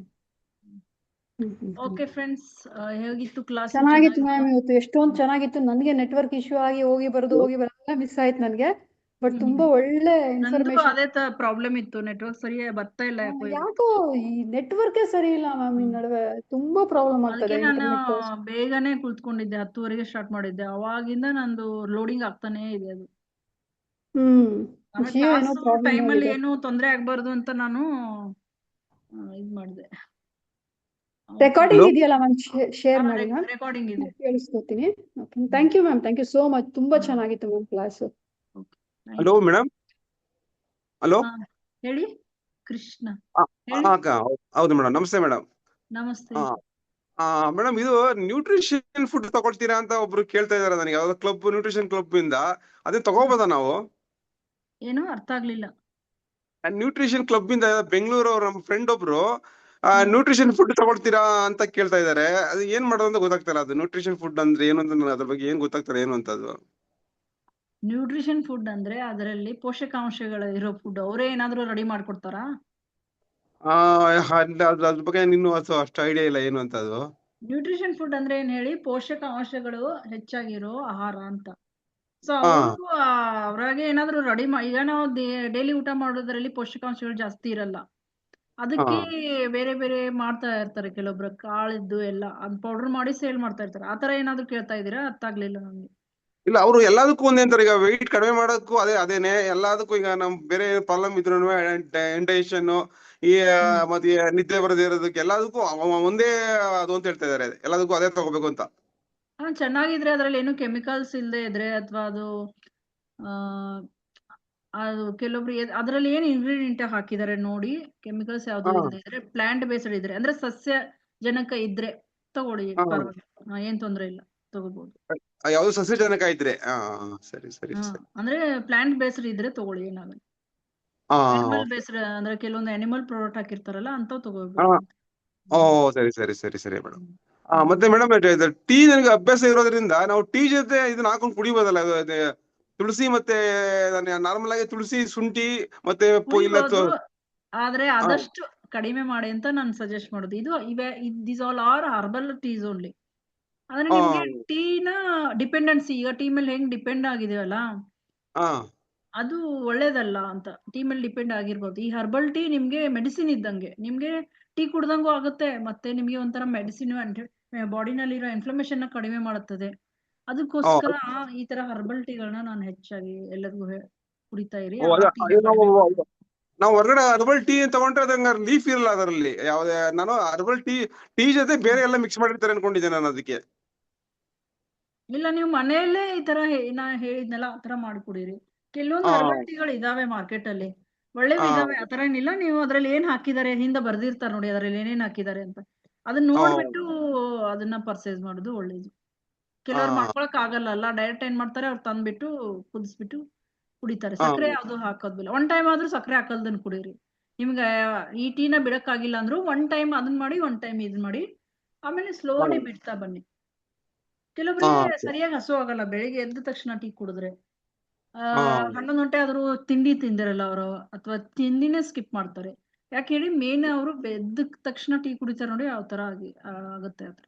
ಇವತ್ತು ಬಾಯ್ ಮಿಸ್ಟೇಕ್ ಆಗಿ ನಾನು ಟೀನೇ ಕುಡಿಯಲ್ಲ, ಬಟ್ ಇವತ್ತು ನಾನು ಕುಡಿದೆ, ಯಾರೋ ಗೆಸ್ಟ್ ಬಂದಿದ್ರು ಅಂತ. ನನಗೆ ಬೆಳಗ್ಗೆ 8:30 ನಾನು ತಿಂಡಿ ತಿನ್ನೋದು, ಅದು ನನ್ಗೆ ಹಸಿವೆ ಆಗ್ಲಿಲ್ಲ. ಆತರ ಕೆಲವೊಬ್ರಿಗೆ ಆಗುತ್ತೆ ಅದು. ಸೊ ಅದಕ್ಕೆ ನಾನು ಅವಾಯ್ಡ್ ಮಾಡಂತ ಹೇಳುದು, ಬೆಳಗಿನ ಟೀ, ಅದು ಖಾಲಿ ಹೊಟ್ಟೆನಲ್ಲಿ ಬೇಡ. ನಮ್ಗೆ ಅಭ್ಯಾಸ ಇಲ್ಲ ಬೆಳಿಗ್ಗೆ ಕಾಫಿ ಟೀ ಯಾವ್ದು ಅಭ್ಯಾಸ ಇಲ್ಲ. ಓನ್ಲಿ ಟಿಫನ್ ಆದ್ಮೇಲೆ ಮಾತ್ರ, ಇಲ್ಲ ಕಾಫಿ ಇಲ್ಲ ಟೀ ಟಿಫನ್ ಕುಡಿತೀನಿ. ಆದ್ಮೇಲೆ ಕುಡೀರಿ, ಏನಾಗಲ್ಲ, ಬಟ್ ಖಾಲಿ ಹೊಟ್ಟೆನಲ್ಲಿ ಅವಾಯ್ಡ್. ಹಾ ಸರಿ ಸರಿ ಸರಿ madam. Okay madam, thank you madam. Okay, thank you friends. ಮತ್ತೆ ಯಾರಿಗಾದ್ರೂ ಏನಾದ್ರು ಡೌಟ್ ಮ್ಯಾಮ್ ಇದೆಯಾ, ಅಥವಾ ನಾವು ಮ್ಯಾಮ್ ಇವಾಗ ಬೆಲ್ಲ ಅಂತ ಹೇಳಿದ್ರಲ್ಲ ಮ್ಯಾಮ್, ಇವಾಗೆಲ್ಲ ಬೆಲ್ಲನೂ ಸಕ್ಕರೆ ಎಲ್ಲ ಒಂದಕ್ಕೆ ಅಂದ್ರೆ ಎರಡು ಅದೇ ಅಂತ ಹೇಳ್ತಾರೆ ಅಲ್ವಾ ಮ್ಯಾಮ್? ಸೊ ಇವತ್ತು ಹೇಗೆ ಅದ್ರೇನಿಲ್ಲ, ಬೆಲ್ಲ ಪ್ರೊಸೆಸ್ಡ್ ಮಾಡಿರಲ್ಲ, ಬೆಲ್ಲನ ಸಕ್ಕರೆನ ಪ್ರೊಸೆಸ್ ಮಾಡಿರ್ತಾರೆ ತುಂಬಾ. ಅದೇ ಜೋನಿ ಬೆಲ್ಲ ಅಥವಾ ಯಾವ್ದಾದ್ರು ಬೇರೆ ಯಾವ್ದಾದ್ರು ಉಪಯೋಗಿಸ್ಬೋದಾ ಮ್ಯಾಮ್? ಆಯುರ್ವೇದಿಕ್ ಬೆಲ್ಲ ತಗೊಳ್ಳಿ, ಬಟ್ ಡಯಾಬಿಟೀಸ್ ಇದ್ದವ್ರು ಮಾತ್ರ ಬೆಲ್ಲನೂ ಬೇಡ ಅಂತ ನಾನು ಬೆಲ್ಲನೂ ರೆಕಮೆಂಡ್ ಮಾಡಲ್ಲ ಡಯಾಬಿಟೀಸ್ ಇದ್ದವ್ರಿಗೆ. ಬಟ್ ಯಾವಾಗಾದ್ರೂ ಅವ್ರಿಗೆ ಸ್ವಲ್ಪ ಸ್ವೀಟ್ ಏನಾದ್ರು ತಿನ್ಬೇಕು ಅನ್ಸಿದ್ರೆ ಅವರು ಈ ಜೋನಿ ಬೆಲ್ಲನ ಯೂಸ್ ಮಾಡೋದು. ಅದ್ರಲ್ಲಿ ಕೆಮಿಕಲ್ ಅಂದ್ರೆ ಬೆಟರ್ ಅಷ್ಟೇ, ಬೆಸ್ಟ್ ಅಲ್ಲ, ಬೆಟರ್, ಗುಡ್ ಆರ್ ಬೆಟರ್ ಅಷ್ಟೇ. ಬೆಸ್ಟ್ ಅಂತಂದ್ರೆ ನೀವು ಅದನ್ನು ಡಯಾಬಿಟಿಸ್ ಇದ್ರು ತಗೊಳ್ಳೇಬಾರದು. ಬಟ್ ಏನು ಇಲ್ಲ, ಸಮಸ್ಯೆ ಇಲ್ಲ ಅಂತಂದ್ರೆ ನೀವು ಬೆಲ್ಲವನ್ನ ತೆಗೆದುಕೊಳ್ಳಿ, ಬಟ್ ಒಂದು ಲಿಮಿಟೆಡ್ ಇರ್ಲಿ ಅಷ್ಟೇ, ತುಂಬಾ ಬೇಡ. ಈಗ ನಮ್ಮ ಸ್ವೀಟ್ ಇಷ್ಟಪಡೋರ್ ಕತೆ ಏನು ಅಂದ್ರೆ, ಅದನ್ನ ಅಂದ್ರೆ ಸ್ವಲ್ಪ ಈಗ ಈಗ ಸ್ವೀಟ್ ಅನ್ಅವಾಯ್ಡಬಲ್ ಕೆಲವೊಂದ್ ಸಮಯ. ಅದು ಹ್ಯಾಬಿಟ್ ಆಗಿರುತ್ತೆ, ಅದು ಆತರ. ಅದೇ ಸ್ವಲ್ಪ ದಿನ ಸ್ವಲ್ಪ ತಿಂದು ಕಡಿಮೆ ತಿಂದು ಅಭ್ಯಾಸ ಮಾಡ್ಕೊಂಡ್ಬಿಡ್ಬೇಕು ಆಗ್ಬಿಟ್ಟಿದೆ. ಅಷ್ಟೇ. ನಾನು ಎಲ್ಲವನ್ನು ಬಿಡಿ ಅಂತ ಏನು ಹೇಳ್ತಾ ಇಲ್ಲ, ಬಟ್ ನಾಳೆ ಹೌದು. ನಿಮ್ಗೆ ಅದು ತೊಂದರೆ ಕೊಡಬಾರ್ದು ಅನ್ನೋ ದೃಷ್ಟಿಯಿಂದ ಹೇಳ್ತಾ ಇರೋದು ಅಷ್ಟೇ. ಯಾಕಂದ್ರೆ ಅದು ಕೆಲವೊಬ್ರಿಗೆ ಏನೇ ಎಷ್ಟೊಂದ್ ಸಕ್ಕರೆ ತಿಂತಾರೆ, ಏನೂ ಆಗಿರಲ್ಲ ಅವ್ರಿಗೆ. ಹೌದೌದು, ಈಗ ನಮ್ಗೆಲ್ಲ ಏನು ಆಗಲ್ಲ. ಅಂದ್ರೆ ಏನಾಗಲ್ಲ ಅಂದ್ರೆ ಅದು ಅಭ್ಯಾಸ ನಮ್ಗೆ, ಡೈಲಿ ತಿಂದು ಕೊಟ್ರು ತಿಂತೀವಿ ನಾವು ಆತರ. ಅದೇ ಹೇಳಿದ್ದು, ಕೆಲವೊಬ್ರಿಗೆ ಅದು ಅಭ್ಯಾಸ ಇರುತ್ತೆ, ಏನಾಗಲ್ಲ. ಬಟ್ ಏನು ಆಗದೆ ಆದ್ಮೇಲೆ ಆಗೋಕ್ಕಿಂತ ಮುಂಚೆ ಏನಾದ್ರು ಮಾಡೋದು ಅದೇ ಒಳ್ಳೇದಲ್ಲ. ಸ್ವಲ್ಪ ಬಟ್ ಲಿಮಿಟೆಡ್ ಇರ್ಲಿ. ಆದಷ್ಟು ಹೆಲ್ದಿಯನ್ನ ಪ್ರಿಫರ್ ಮಾಡಿ. ಈಗ ನಿಮ್ಗೆ ಸ್ವೀಟ್ ತಿನ್ಲೇಬೇಕು, ನೀವು ಲಡ್ಡು ಅದ್ ಮ್ಯಾಮ್ ಮಾಡೋದಾದ್ರೆ ಖರ್ಜೂರ ಹಾಕ್ಬೋದಾ? ಖರ್ಜೂರ ಡೇಟ್ಸ್ ತಿನ್ಬೋದಾ? ಯೂಸ್ ಮಾಡಿ. ಡೇಟ್ ಸಿರಪ್ ನ ಯೂಸ್ ಮಾಡ್ಬೋದು, ಡೇಟ್ ಯೂಸ್ ಅದೇ ಮಾಡ್ಬೋದು, ಬೆಲ್ಲ ಬೆಲ್ಲದ ಯೂಸ್ ಬದಲು. ಹಾ ಲಡ್ಡುನಲ್ಲಿ. ಏನಾದ್ರು ಹೌದು ಸ್ವೀಟ್ ಮ್ಯಾಮ್, ಮಾಡೋದಾದ್ರೆ ಖಜೂರನ ಯೂಸ್ ಮಾಡಿ. ಆದಷ್ಟು ಖರ್ಜೂರ ಸಕ್ಕರೆ ಯೂಸ್. ಅಲ್ಲ, ಇವರು ಡಯಾಬಿಟಿಸ್ ಇರೋರು ಕೂಡ ಖರ್ಜೂರ ಯೂಸ್ ಮಾಡ್ಬೋದಾ ಮ್ಯಾಮ್? ಮಾಡ್ಬೋದು, ಖಜೂರ ಯೂಸ್ ಮಾಡ್ಬೋದು. ಬಟ್ ಅವರು ಕಾಂಬಿನೇಷನ್ ಅಲ್ಲಿ ತಗೋಬೇಕು. ಏನಂದ್ರೆ ಈಗ ಕಹಿ ಈಗ ವಾಲ್ನಟ್ ಬಾದಾಮ್ ಯಾಕೆ ಹೇಳ್ತೀನಿ, ಅದ್ರ ಜೊತೆ ಅವರು ಇಂಥವು ಖಜೂರ ಎಲ್ಲ ತಿಂದ್ರೆ ಅವ್ರಿಗೆ ಏನಾಗಲ್ಲ. ಬರೇ ಖಜೂರ ತಿಂದ್ರೆ, ಓನ್ಲಿ ಸ್ವೀಟ್ ತಿಂದ್ರೆ ಲಾಸ್ಟ್ಗೆ ಅದ್ರ ಮೇಲೆ ಏನಾದ್ರೂ ತಗೋಬೇಕು. ಈಗ ಅದಕ್ಕೆ ಫ್ರೂಟ್ ಜ್ಯೂಸ್ನೆಲ್ಲ ಊಟ ಆದ್ಮೇಲೆ ತಗೊಳ್ಬಾರ್ದು, ಸ್ಪೈಕ್ ಆಗುತ್ತೆ ಶುಗರ್. ಹೌದು, ಊಟ ಆದ್ಮೇಲೆ ಸ್ಪೈಕ್ ಆಗಿರುತ್ತೆ. ಈಗ ಮೊದ್ಲೇ ಅವರು ತಿಂದು ಸ್ವೀಟ್ ಏನಾದ್ರು ತಿಂದು ಅದ್ರ ಆದ್ಮೇಲೆ ಒಂದು ವಾಲ್ನಟ್ ಬಾದಾಮ್ ಸ್ವಲ್ಪ ಕಹಿ ಇರುತ್ತಲ್ಲ, ಅದನ್ನ ತಿಂದ್ರೆ ನಡೆಯುತ್ತೆ. ಅಥವಾ ಅವರು ಊಟ ಮಾಡಿದ್ರು ನಡೆಯುತ್ತೆ. ಬಟ್ ಎಲ್ಲ ಊಟ ಆದ್ಮೇಲೆ ಸ್ವೀಟ್ ತಿನ್ನೋದು, ಫ್ರೂಟ್ಸ್ ತಿನ್ನೋದು ಎಲ್ಲ ಮಾಡ್ಬಾರ್ದು ಊಟ ಆದ್ಮೇಲೆ. ಶುಗರ್ ಅವ್ರದ್ದು ಫುಲ್ ಸ್ಪೈಕ್ ಆಗ್ಬಿಡುತ್ತೆ. ಮ್ಯಾಮ್, ಸೊ ಇದ್ರಿಂದ ಏನ್ ಅರ್ಥ ಆಯ್ತು ಅಂದ್ರೆ, ಕಹಿ ತಿಂದ್ರೆ ಸ್ಪೈಕ್, ಶುಗರ್ ಸ್ಪೈಕ್ ನ ಕಮ್ಮಿ ಮಾಡ್ಬೋದಲ್ಲ, ಆತರನಾ ಕಹಿ ಪದಾರ್ಥ ತಿಂದ್ರೆ ಅಂತ? ಹೌದು. ಸೊ ಅಲ್ಲಿಗೀಗ ಇವಾಗ ಕಹಿ ಇರೋಂಥದ್ನ ನಾವು ಸ್ವೀಟ್ ತಿಂದ್ರು, ಈಗ ನಮ್ಮ ಸ್ವೀಟ್ ತಿಂದ್ಮೇಲೆ ತಿಂದ್ರೆ ನಾವು ಏನೂ ಕೂಡ ಆಗಲ್ಲ, ಬ್ಯಾಲೆನ್ಸ್ ನಾವು ಆಗುತ್ತೆ ಅವ್ರದ್ದು. ಈಗ ನಾವು ನಮ್ಗೆ ಸ್ವೀಟ್ ಅಂದ್ರೆ ಇಷ್ಟ, ತಿಂತೀವಿ, ಚೆನ್ನಾಗೇ ತಿಂತೀನಿ ನಾನು ಬಿಡಿ. ಸೊ ಅದ್ರ ಜೊತೆ ಒಂಚೂರು ಕಹಿನೂ ತಿಂದ್ಬಿಟ್ರೆ ಮುಂದೆ ಆಗೋದನ್ನು ತಡಿಬಹುದು. ಕಹಿನೋ ಅಥವಾ ಖಾರನೋ ಒಗರೋ ಯಾವ್ದಾದ್ರು ಒಂದು. ಬಟ್ ಸ್ವೀಟ್ ತಿಂದು ಹಾಗೆ ಬಿಡಬಾರ್ದು, ಅದ್ರ ಮೇಲೆ ಏನಾದ್ರು ತಿನ್ಬೇಕು, ಅದು ಬ್ಯಾಲೆನ್ಸ್ ಆಗುತ್ತೆ. ಈ ಶುಗರ್ ಫಿಟ್ ಅನ್ನೋ ಒಂದು ಇದೆ ಗೊತ್ತಾ, ಶುಗರ್ ಫಿಟ್ ಅಂತೇಳಿ. ಶುಗರ್ ಇದ್ದವ್ರನ್ನೆಲ್ಲ ರಿವರ್ಸ್ ಮಾಡ್ತಾರೆ ಅಂತ ಹೇಳ್ತಾರಲ್ಲ, ಅಲ್ಲೇನೋ ಒಂದು ಬ್ಯಾಂಡ್ ಕೊಡ್ತಾರೆ 19,000 ಅದಕ್ಕೆ. ಇಲ್ಲಿ ಹಾಕ್ತಾರೆ ಅದನ್ನ. ಅವ್ರಿಗೆ ಅದೇನಿಲ್ಲ, ಸುಮ್ನೆ ಅವ್ರು ಅಷ್ಟೊಂದು ಚಾರ್ಜ್ ಮಾಡೋದು. ನಿಮ್ ಶುಗರ್ ಯಾವ ಲೆವೆಲ್ ಇದೆ ಅನ್ನೋದು ಗೊತ್ತಾಗುತ್ತೆ ಅಷ್ಟೇ. ಮತ್ತೆ ಅವ್ರು ಇದನ್ನೇ ಹೇಳೋದು, ನೀವು ಸ್ವೀಟ್ ನೀವು ಎಲ್ಲಾ ತಿಂದು ಸ್ವೀಟ್ನ ಇದು ಡಯಾಬಿಟಿಸ್ ನ ಕಂಟ್ರೋಲ್ ಮಾಡ್ಬೇಕು ಅಂತ ಅವರು ಅಡ್ವರ್ಟೈಸ್ ನೀವು ನೋಡಿರ್ಬೋದು. You can eat what then also you can control your sugar ಅಂತ ಹೇಳ್ತಾ ಇರ್ತಾರೆ. ಅವ್ರು ಇದನ್ನೇ ಹೇಳೋದು, ನೀವು ಸ್ವೀಟ್ ತಿನ್ನಿ, ಆಮೇಲೆ ವಾಲ್ನಟ್ ಬಾದಾಮ ತಿನ್ನಿ, ಅಥವಾ ಇನ್ನೇನಾದ್ರೂ ಕಾಂಬಿನೇಷನ್ ಆಗಿ ತಿಂದೆ ಅಂದ್ರೆ fruit bowl plus dry fruits mix ಮಾಡಿ ತಿಂದ್ರೆ ನಿಮ್ಗೆ ಏನೂ ಆಗಲ್ಲ ಅಂತ ಇಂಥವೇ ಹೇಳೋದು. ಇವಾಗ ಹೇಳ್ತಾ ಇರ್ತೀವಿ, ಅವರು ಅದನ್ನ ಟಾರ್ಗೆಟ್ ಮಾಡಿ ಹೇಳ್ತಾರೆ ಅಷ್ಟೇ. ಕರೆಕ್ಟ್. ಇವಾಗ ಒಂದೇನೋ ಒಂದು ಅಡ್ಗೆ ಮಾಡ್ತೀವಿ ಅಂತ ಅನ್ಕೋಣ. ಸೊ ಇವಾಗ ನೋಡಿ ಮ್ಯಾಮ್, ನಾನು ಸಾಮಾನ್ಯ ನಾನು ಏನೇ ಮಾಡಿದ್ರು ಅದು ಒಂದ್ ಸ್ವಲ್ಪ, ಈಗ ಸಾಂಬಾರ್ ಮಾಡೋದು ಕೂಡ ನಮಗೆ ಬೆಲ್ಲ ಹಾಕಿ ಅಭ್ಯಾಸ, ಅಂದ್ರೆ ನಮ್ಗೆ ಸ್ವೀಟ್ ಟೇಸ್ಟ್ ಬರ್ಬೇಕು ನಮ್ಗೆ. ಇಲ್ಲಾಂದ್ರೆ ನಮ್ ಹಂಗೆ ತಿನ್ನಕ್ಕ ಆಗಲ್ಲ, ಅದು ಅಂದ್ರೆ ಅಭ್ಯಾಸ ಇಲ್ಲ ನಮ್ಗೆ ಅದು, ಆಯ್ತಾ? ಸೊ ಇವಾಗ ಅದ್ ಯಾಕೆ ಅಂತ ನಮ್ ಹಿರಿಯರು ಹೇಳೋದೇನಂದ್ರೆ, ಈ ಒಂದು ಅಡಿಗೆ ಮಾಡಿದ್ರೆ ಅದ್ರಲ್ಲಿ ಎಲ್ಲ ಇರ್ಬೇಕು, ಏನದು 6 ತರಹದ ಟೇಸ್ಟ್, 5 ಟೇಸ್ಟ್ಗಳು: ಹುಳಿ, ಸಿಹಿ, ಖಾರ, ಪಂಜೆಂಟ್, ಒಗರು. 5 ಟೇಸ್ಟ್ಗಳು ಏನಿದಾವಲ್ಲ ಅವೆಲ್ಲನೂ ಇರ್ಬೇಕು ಮನುಷ್ಯನಲ್ಲಿ, ಎಲ್ಲರಲ್ಲೂ ಇರ್ಬೇಕು. ಕೆಲವೊಬ್ರು ನೋಡಿ ಒಗರು ತಿನ್ನಲ್ಲ, ಕಹಿ ತಿನ್ನಲ್ಲ, ಅದೆಲ್ಲ ಬ್ಯಾಲೆನ್ಸ್ ಆದಾಗಲೇ ವಾತ ಪಿತ್ತ ಕಫ ಏನಿದೆ ಬ್ಯಾಲೆನ್ಸ್ ಇರುತ್ತೆ.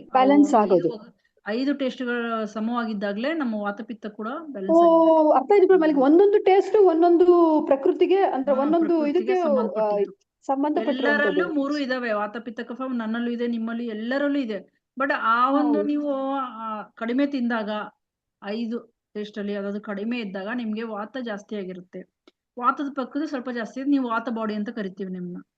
ಕೆಲವೊಬ್ರಿಗೆ ಕಫ ಜಾಸ್ತಿ ಆಗಿರುತ್ತೆ, ಅಂದ್ರೆ ಕಫ ಬಾಡಿ ಅಂತ ಕರಿತೀವಿ ಅವ್ರಿಗೆ. ಅದು ಬ್ಯಾಲೆನ್ಸ್ ಇಲ್ಲ ಮಾಡಿರಲ್ಲ. ಈಗ ನಂದು ವಾತ ಬಾಡಿ ಅವ್ರಿಗೆ ನಾನು ಏನ್ ಹೆಚ್ಚಿಗೆ ತಿನ್ಬೇಕು ಮ್ಯಾಮ್? ಅಂದ್ರೆ ಯಾವ ರೀತಿ ಅಂದ್ರೆ? ನಿಮ್ ವಾತ ಬಾಡಿಗೆ ಪರ್ಟಿಕ್ಯುಲರ್ ಇದು ಏನಿಲ್ಲ, ಬಟ್ ಸ್ವಲ್ಪ ಈ ಬೆಣ್ಣೆ ಹಣ್ಣು ಅಂತ ಏನ್ ಹೇಳ್ತೀವಲ್ಲ, ಎಣ್ಣೆ ಇರೋದು ಸ್ವಲ್ಪ ಜಾಸ್ತಿ ತೆಗೆದುಕೊಳ್ಬೇಕು. ಅಂದ್ರೆ ನ್ಯಾಚುರಲ್ ಈ ಎಣ್ಣೆಗಳ ವಾಲ್ನಟ್ ಅಲ್ಲಿ, ಬಾದಾಮ್ ಅಲ್ಲಿ ಇವುಗಳೆಲ್ಲ ಆಯಿಲ್ ಇರುತ್ತೆ, ಸೀಡ್ಸ್ ಅಲ್ಲಿ ಆಯಿಲ್ ಇರುತ್ತೆ. ಸ್ಕಿನ್ ಡ್ರೈ ಆಗ್ಬಾರ್ದು ಅನ್ನೋಕ್ಕೋಸ್ಕರ. ಡ್ರೈ ಆಗತ್ತೆ. ಅಂದ್ರೆ ವಾಟರ್, ನೀರು, ವಾಟರ್ ನೋಡ್ಕೋಬೇಕು. ಹೈಡ್ರೇಷನ್ ಇಂಪಾರ್ಟೆಂಟ್ ಅಷ್ಟೇ ಅಲ್ವಾ? ಹೈಡ್ರೇಟ್ ಆಗಿ ಇಟ್ಕೋಬೇಕು ಅಷ್ಟೇ ಅಲ್ವಾ? ಏನಿಲ್ಲ, ಚೆನ್ನಾಗಿ ತಗೋಬೇಕು. ಓಕೆ.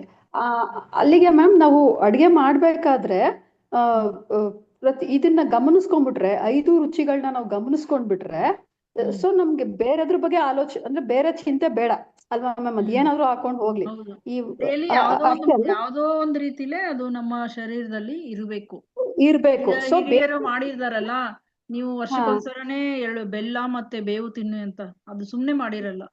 ಬೇವು ಕೂಡ ನಮ್ಮ ಹೌದು. ದೇಹದಲ್ಲಿ ಬೇಕು. ವಿಷವಸ್ತುಗಳೆಲ್ಲ ಹೊರಗಡೆ ಹೋಗ್ಲಿ. ಒಂದಿನಾದ್ರು ತಿನ್ನಿ. ದಿನ ನೀವು ಬೇವು ಬೆಲ್ಲ ತಿನ್ನೋದ್ರೆ ತಿಂತೀರಾ? ಇಲ್ಲ.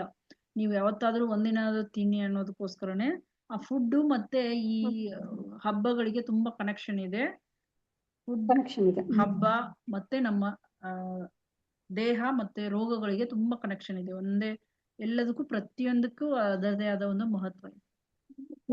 ಯಾಕೆಂದ್ರೆ ಈಗ ನಮ್ಮ ಸಂಸ್ಕೃತಿ ನಮ್ಮಲ್ಲಿ ಏನಿದೆ ಅಂದ್ರೆ ಸ್ವೀಟ್ ಹಬ್ಬ ಬಂತು ಎಷ್ಟು ತರ ಉಂಡೆಗಳು ಮಾಡ್ತೀವಿ, ಎಲ್ಲ ಚೆನ್ನಾಗೆ ತಿಂದಿದ್ದಾರೆ ಅಲ್ವಾ ಮೊದ್ಲಿಗೆಲ್ಲ. ಸ್ವೀಟಿಗೆ ಜಾಸ್ತಿ ಮಹತ್ವ ಕೊಡ್ತೀವಿ ಹಬ್ಬಗಳಲ್ಲಿ.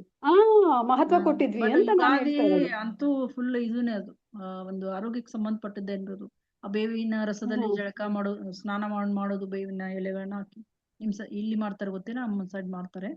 ಬೇವಿನ ಎಲೆನೆಲ್ಲ ಕುದಿಸಿ ಅದರ ನೀರ್ ತೆಗೆದು ಅದನ್ನ ಸ್ನಾನದಲ್ಲಿ ಮಿಕ್ಸ್ ಮಾಡಿ ಮಾಡೋದೆಲ್ಲ ಅದಕ್ಕೆ. ಅದು ಚರ್ಮ ರೋಗಗಳೆಲ್ಲ ಹೋಗ್ಲಿ ಅಂತಾನೆ. ಹೌದು ಮ್ಯಾಮ್. ಇವಾಗ ನಾನು ಇದ್ ಮಾಡ್ತಾ ಇದ್ದೀನಿ, ಏನದು ಹರಳೆಣ್ಣೆ ಹಾಕಿ ಜಾಯಿಂಟ್ಸ್ಗೆಲ್ಲ ಹಚ್ತಾ ಇದ್ದೀನಿ. ಯಾಕಂದ್ರೆ ವಾತ ಪ್ರಕೃತಿ ಅಲ್ವಾ ನಂದು. ಸೊ ಈವನ್ ಅಬ್ಡಾಮಿನಲ್ ಮಸಾಜ್ ಕೂಡ ಮಾಡ್ತಾ ಇದ್ದೀನಿ ಮ್ಯಾಮ್. ಅಂದ್ರೆ ವಾರದಲ್ಲಿ 2 ದಿನ ಹಂಗ್ ಮಾಡ್ತೀನಿ. ಹರಳೆಣ್ಣೆ ತಲೆಗೂ ಹಚ್ತಾ ಇದ್ದೀನಿ ಇವಾಗ. ಮೊದ್ಲೆಲ್ಲ ಹಚ್ತಾ ಇರ್ಲಿಲ್ಲ. ತಲೆಗ್ ಸ್ನಾನ ಮಾಡ್ಕೊಳೋದಿನ ಫುಲ್ ಬಾಡಿಗೆಲ್ಲ ಹಚ್ಚಿ ಆಮೇಲೆ ಮಾಡ್ಕೊಂತೀನಿ. ಅಭ್ಯಂಗನ ಇದು ಕೊಬ್ಬರಿ ಎಣ್ಣೆ ಈಗ ಬಿಸಿಲಲ್ಲಿ ತಂಪು ಕೊಡಕ್ಕೆ ಅದೇ ಎಣ್ಣೆ ಅಥವಾ ಹರಳೆಣ್ಣೆ. ಸೊ ಅದು ಕರೆಕ್ಟ್ ಇದೆ ಅಲ್ವಾ ಮ್ಯಾಮ್? ರಾತ್ರಿ ಮಲ್ಕೋಬೇಕಾದ್ರೆ ಮಾತ್ರ ಹೊಕ್ಕಳಿಗೆ ಹರಳೆಣ್ಣೆ ಹಾಕೊಂಡ್ ಮಲ್ಕೋಬೇಕು ಅಲ್ವಾ ಮ್ಯಾಮ್? ಅದೊಂದು ಕರೆಕ್ಟ್ ಇದೆ ಅಲ್ವಾ? ಅದು ಕೂಡ ಕರೆಕ್ಟ್ ಅಲ್ಲ? ಮಾಡ್ಕೋಬಹುದಲ್ಲ. ಇದೊಂದು ಅಡಿಷನ್ ಮಾಡ್ಕೊಂಡಿದೀನಿ ಇವಾಗ. ಇದೊಂದು ಅಡಿಷನ್ಗಳು ಇವಾಗ. ಎಣ್ಣೆ ಹಚ್ಚಿ ಸ್ನಾನ ಮಾಡೋದು ಮೊದ್ಲೆಲ್ಲ ಮಾಡ್ತಾ ಇರ್ಲಿಲ್ಲ. ಆಯುರ್ವೇದ ಪ್ರಕಾರ ದಿನಾಲು ಮಾಡ್ಬೇಕು ಅಂತ ಹೇಳ್ತಾರೆ. 4:15 ಹೇಳ್ಬೇಕು ಬ್ರಹ್ಮ ಮುಹೂರ್ತದಲ್ಲಿ. ಆಮೇಲೆ ಯೋಗ, ಈ ಗಾಂಡೂಷ್ಯ ಮಾಡ್ಬೇಕು ಅಂದ್ರೆ ಬಾಯಲ್ಲಿ ಕೊಬ್ಬರಿ ಎಣ್ಣೆ ಹಾಕಿ ಇದ್ ಮಾಡ್ತೀವಲ್ಲ ಅದು. ಆಮೇಲೆ ಮಸಾಜ್ ಮಾಡ್ಕೋಬೇಕು, ಯೋಗ ಮಾಡ್ಬೇಕು. ಆಮೇಲೆ ಮಸಾಜ್ ಅಲ್ಲಿ ಯೋಗ ಹೆಂಗೆ ಗೊತ್ತಾ? ಸ್ನಾನ ಮಾಡಿದ್ಮೇಲೆ ಯೋಗ ಮಾಡ್ಬೇಕು ಅಂತ ಇದೆ ಆಯುರ್ವೇದದಲ್ಲಿ. ಮೊದಲು ಸ್ನಾನ ಆಮೇಲೆ ಯೋಗ. ಮಸಾಜ್ ಮಾಡ್ಕೋಬೇಕು, ಎಣ್ಣೆಯಿಂದ ಮಸಾಜ್ ಮಾಡಿ ಸ್ನಾನ ಮಾಡಿ ಆಮೇಲೆ ಯೋಗ ಮಾಡ್ಬೇಕು, ಪೂಜೆ ಮಾಡ್ಬೇಕು, ಯೋಗ ಮಾಡ್ಬೇಕು. ಈ ತರ ಸ್ಟೆಪ್ ಬೈ ಸ್ಟೆಪ್ ಇದೆ ಅದು. ಬಟ್ ನಾವು ಬೆವರು ಬರುತ್ತೆ ಅನ್ಕೊಂಡು ಏನ್ ಮಾಡ್ತೀವಿ, ಮೊದ್ಲು ಯೋಗ ಮಾಡಿ ಆಮೇಲೆ ಸ್ನಾನ ಮಾಡ್ತೀವಿ. ಮೊದ್ಲು ಸ್ನಾನ ಆದ್ಮೇಲೆ ಯೋಗ. ಅದಕ್ಕೆ ಒಂದು ಪವಿತ್ರವಾದ ಇದು ಮಹತ್ವ ಇದೆ. ಇದೆಲ್ಲ ನಮ್ಗೆ ಕವರ್ ಮಾಡ್ತಾರಲ್ವಾ ಮ್ಯಾಮ್ ಆರೋಗ್ಯಮಲ್ಲಿ? ಕೆಲವೊಬ್ರು ಯೋಗ ಗುರುಗಳೆಲ್ಲ ಸ್ನಾನ ಮಾಡಿ ಯೋಗ ಮಾಡೋದವ್ರು, ಯೋಗ ಮಾಡೋರೆಲ್ಲ. ಓಕೆ. ಆಮೇಲೆ ಮ್ಯಾಮ್ ಇವಾಗ ನಾವು ನೀರ್ ಕುಡಿತಾನೆ ಇರ್ತೀವಿ ಅಲ್ವಾ?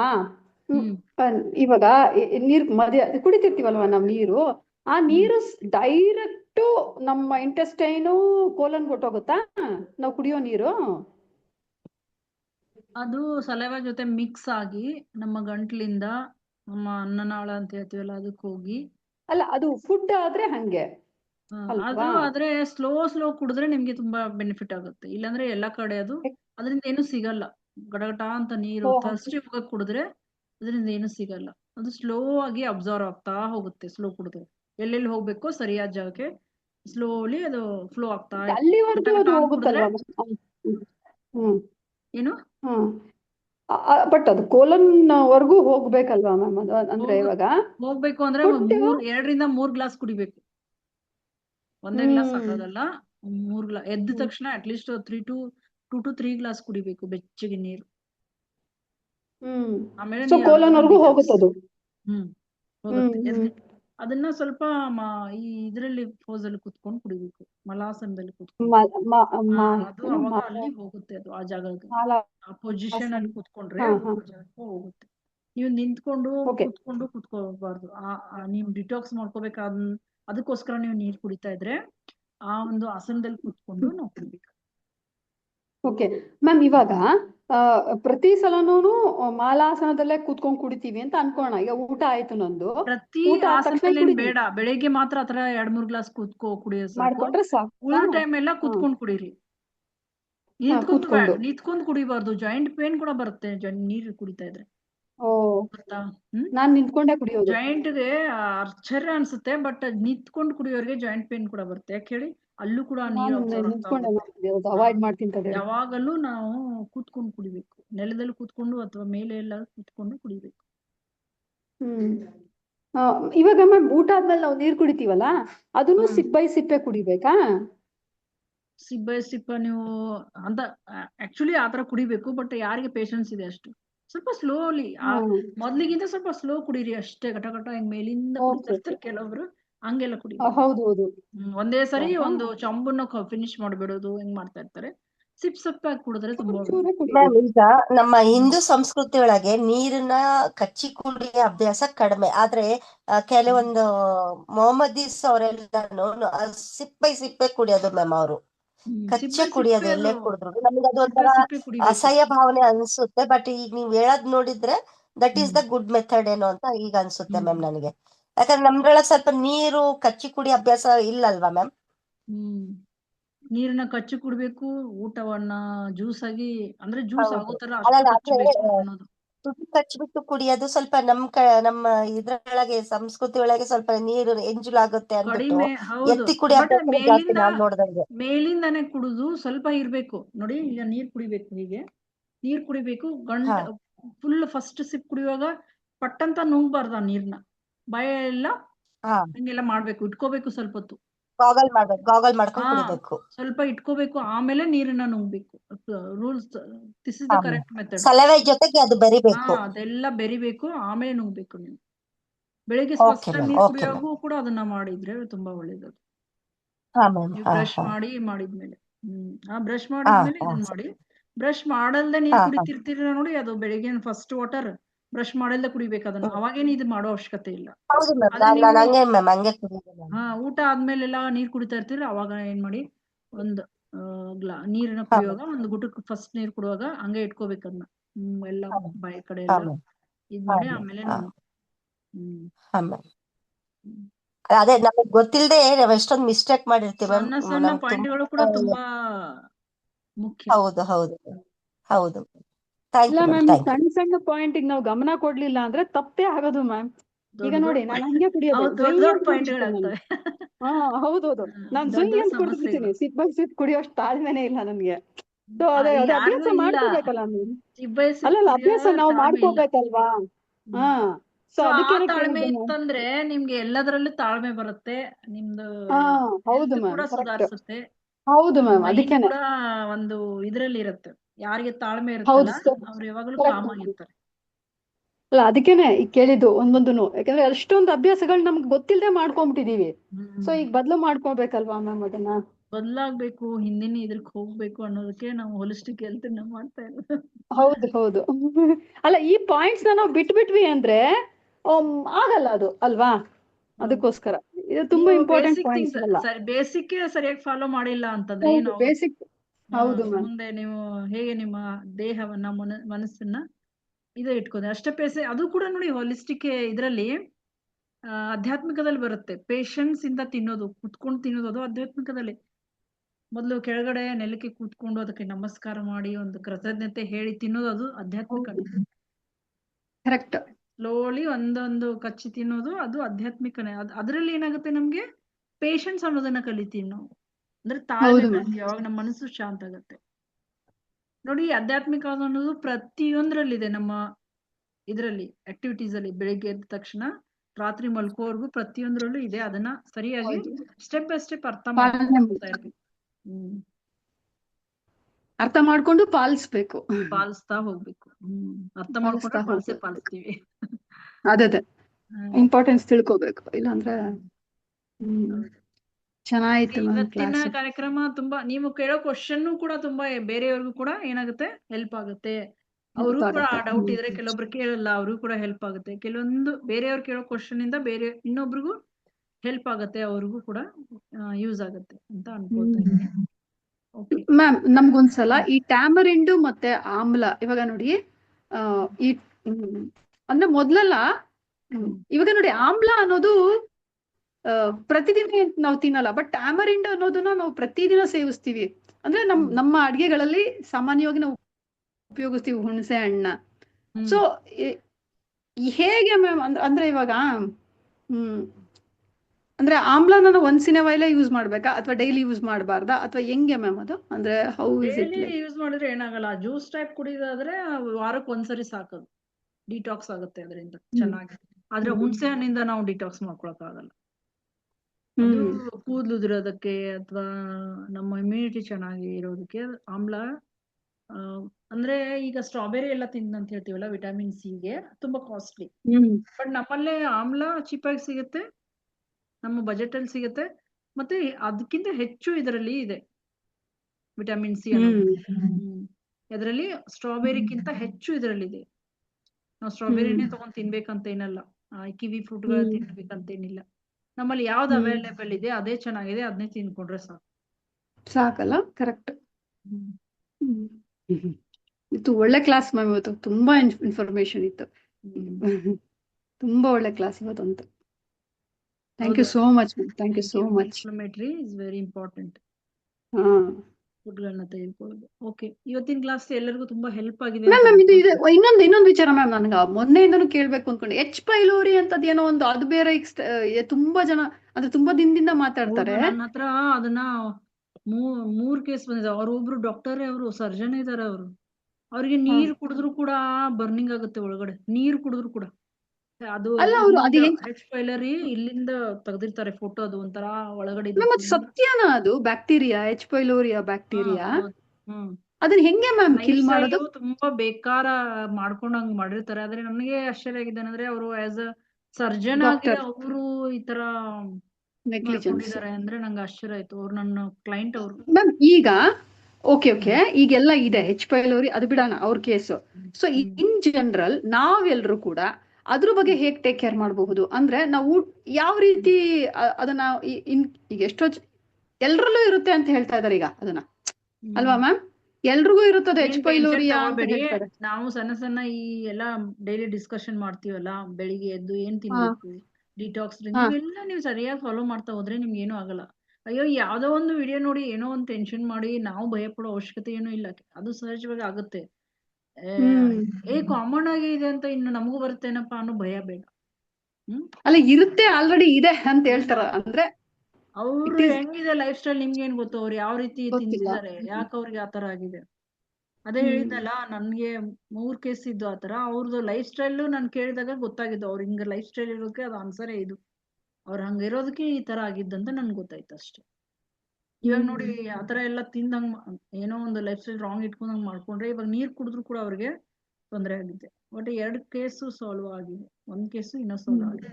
ಅಂದ್ರೆ 10% ಅಷ್ಟೇ ಸಾಲ್ವ್ ಆಗಿರೋದು ಅವ್ರ ಕೇಸಲ್ಲಿ ಆತರ.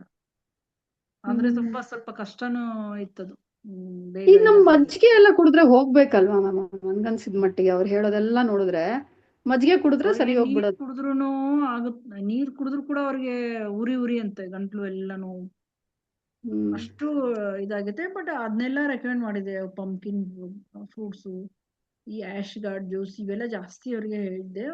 ಸ್ಲೋಲಿ ನಾನು ನೀರ್ ಕುಡಿದ್ರೇನೆ ಆಗ್ತಾ ಇಲ್ಲ, ಇವನ್ನೆಲ್ಲ ಹೆಂಗ್ ತಿನ್ಲಿ ಅಂತ ಇದ್ರು ಅವರು. ಬಟ್ ಸ್ಲೋಲಿ ಅವರು ಅಡಾಪ್ಟ್ ಮಾಡ್ಕೊಂಡ್ರು, ಸರಿ ಹೋದ್ರು ಅವರು.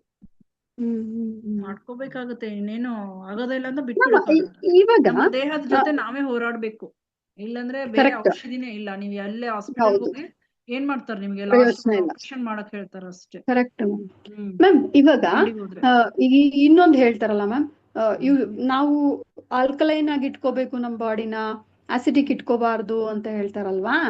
ಇವಾಗ ನಾವು ಮಡಿಕೆಯಲ್ಲಿ ಕುಡಿಯೋ ನೀರಾಗಿರ್ಬಹುದು ಅಥವಾ ಕಾಪರ್ ವೆಸಲ್ ಅಲ್ಲಿ ಇಟ್ಕೊಂಡ್ ಕುಡಿಯೋ ನೀರಲ್ಲ, ಅದೆಲ್ಲ ಆಲ್ಕಲೈನ್ ಇರುತ್ತೆ. ಈ ಮಡಿಕೆಯಲ್ಲಿ ಮಾಡೋ ಊಟನೂ ಅಷ್ಟೇ ಆಲ್ಕಲೈನ್ ಇರುತ್ತೆ. ಸೊ ನಮ್ ಬಾಡಿಯಲ್ಲಿ ಆಲ್ಕಲೈನ್ ಆಗುತ್ತೆ ನಮ್ ಬಾಡಿ.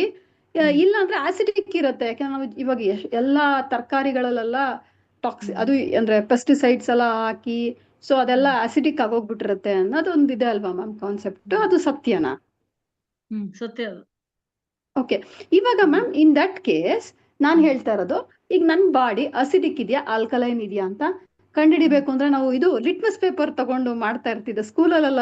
ಒಂದು ಸೈನ್ಸ್ ಎಕ್ಸ್ಪೆರಿಮೆಂಟ್ ಇರ್ತಲ್ಲ ಮ್ಯಾಮ್, pH ಲೆವೆಲ್ ಕಂಡುಹಿಡಿಯೋದು, ಆ ಬ್ಲೂ ಲಿಟ್ಮಸ್ ಪೇಪರ್, ಅದ್ರಲ್ಲಿ ನಾವು ಮಾಡ್ಕೋಬಹುದಾ ಇವಾಗ?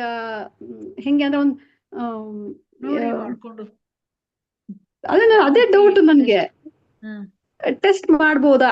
ಸಲೈವಾದಲ್ಲೂ ಇರ್ಬೇಕಲ್ವಾ ಮ್ಯಾಮ್ ಅವಾಗ? ಸುಮ್ನೆ ಒಂಚೂರು ಉಗುಳನ್ನ ಆ ಹ್ಮ್ ಪೇಪರ್ ಮೇಲೆ ಹಾಕಿದ್ರೆ ಆಗತ್ತಾ ಅಂತ ನನಗೆ ಜಸ್ಟ್ ಕ್ಯೂರಿಯಾಸಿಟಿ ನಂದಷ್ಟೇ ಮಾಡಿ ನೋಡ್ಬೋದು, ಏನಿಲ್ಲ.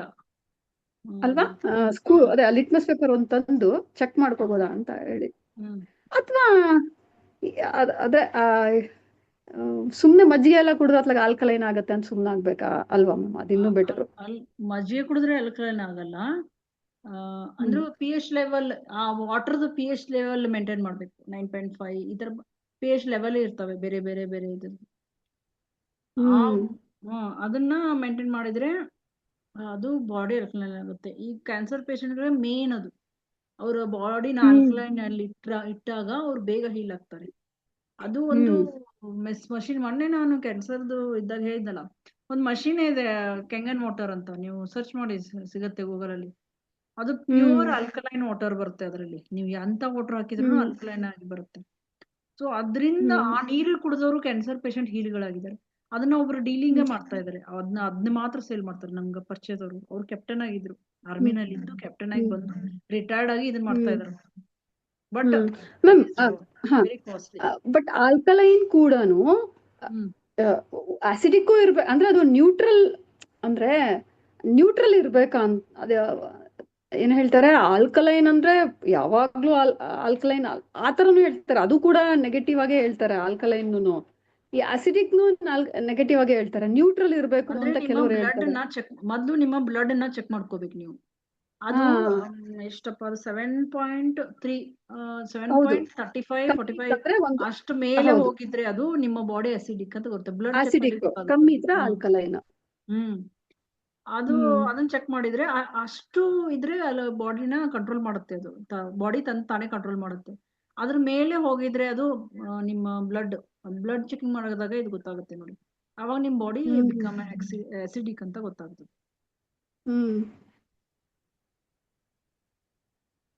ಯಾಕಂದ್ರೆ ಇವಾಗ ನಾವು ಇವನ್ RO ವಾಟರ್ ಇರಬಹುದು, ಏನ್ ಕುಡಿದ್ರು ಎಲ್ಲ ಆಸಿಡಿಕ್ ಅಂತಾನೆ ಹೇಳ್ತಾರೆ. ಎಲ್ಲೂ ಸಿಕ್ಕಲ್ಲ ನಿಮ್ಗೆ ಆಲ್ಕಲೈನು. ಈಗ ನೋಡಿ, ನಾನು ಇನ್ಫಾರ್ಮೇಶನ್ ಬಗ್ಗೆ ಹೇಳಿದೆ ಇವತ್ತು. ಬಾಡಿನಲ್ಲಿ ಇನ್ಫಾರ್ಮೇಶನ್ ಇದ್ದಾಗ್ಲೂ ಕೂಡ ಅಸಿಡಿಕ್ ಆಗಿದೆ ಅಂತಾನೆ ಅರ್ಥ ಬಾಡಿ. ಓಕೆ, ಬಾಡಿನಲ್ಲಿ ಟಾಕ್ಸಿನ್ಸ್ ಬಿಲ್ಡಪ್ ಇದ್ರೆ, ಗಟ್ ಓವರ್ ಇದ್ರೆ, ಮತ್ತೆ ಎನರ್ಜಿ ಲೋ ಇದ್ರೆ. ಅದಕ್ಕೆ ಹೇಳೋದು, ನಂದು ಮೇನ್ ಏನ್ ಗೊತ್ತಾ, ಬೆಳಿಗ್ಗೆ ನೀವು ನಿದ್ದೆ ಮಾಡಿ ನಿಮ್ ಚೆನ್ನಾಗಿ ನಿದ್ದೆ ಆಗಿರ್ಬೇಕು. ಬೆಳಿಗ್ಗೆ ನೀವು ಎದ್ದಾಗ ನಿಮ್ಗೆ ಎನರ್ಜೆಟಿಕ್ ಆಗಿರ್ಬೇಕು. ನಿಮ್ಮ ಫೀಲಿಂಗ್ ಎನರ್ಜೆಟಿಕ್ ಫೀಲ್ ಆಗ್ಬೇಕು ನೀವು. ಆವಾಗ ಯುವರ್ ಹೆಲ್ದಿ ಬಾಡಿ ಅಂತ.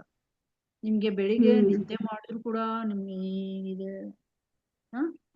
ಒಂಥರ ಸುಸ್ತಿದೆ ಅಂತಂದ್ರೆ ಟಾಕ್ಸಿನ್ಸ್ ಲೋಡಪ್ ಆಗಿದೆ ಅಥವಾ ಇನ್ಫ್ಲಮೇಷನ್ ಆಗಿದೆ ಅಂತ ಅರ್ಥ ಮಾಡ್ಕೋಬೇಕು. ಏನು ಭಯ ಪಡ್ಬೇಕಾಗಿಲ್ಲ.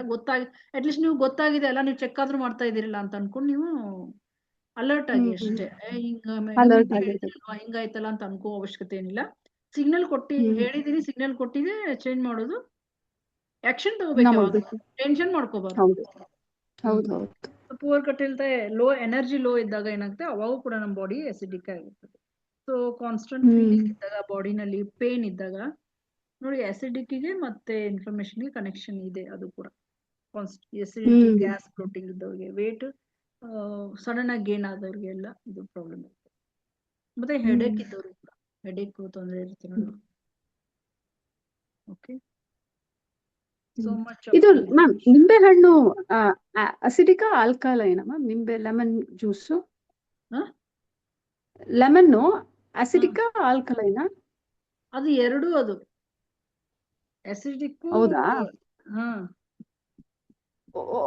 ಇದು ರಾ ಯೂಸ್ ಮಾಡಿದ್ರೆ ಅಸಿಡಿಕ್, ಊಟದಲ್ಲಿ ಹಾಕೋರೆ ಆಲ್ಕಲೈನ್ ಅಂತ ಏನೋ ಹೇಳ್ತಾರಲ್ವಾ?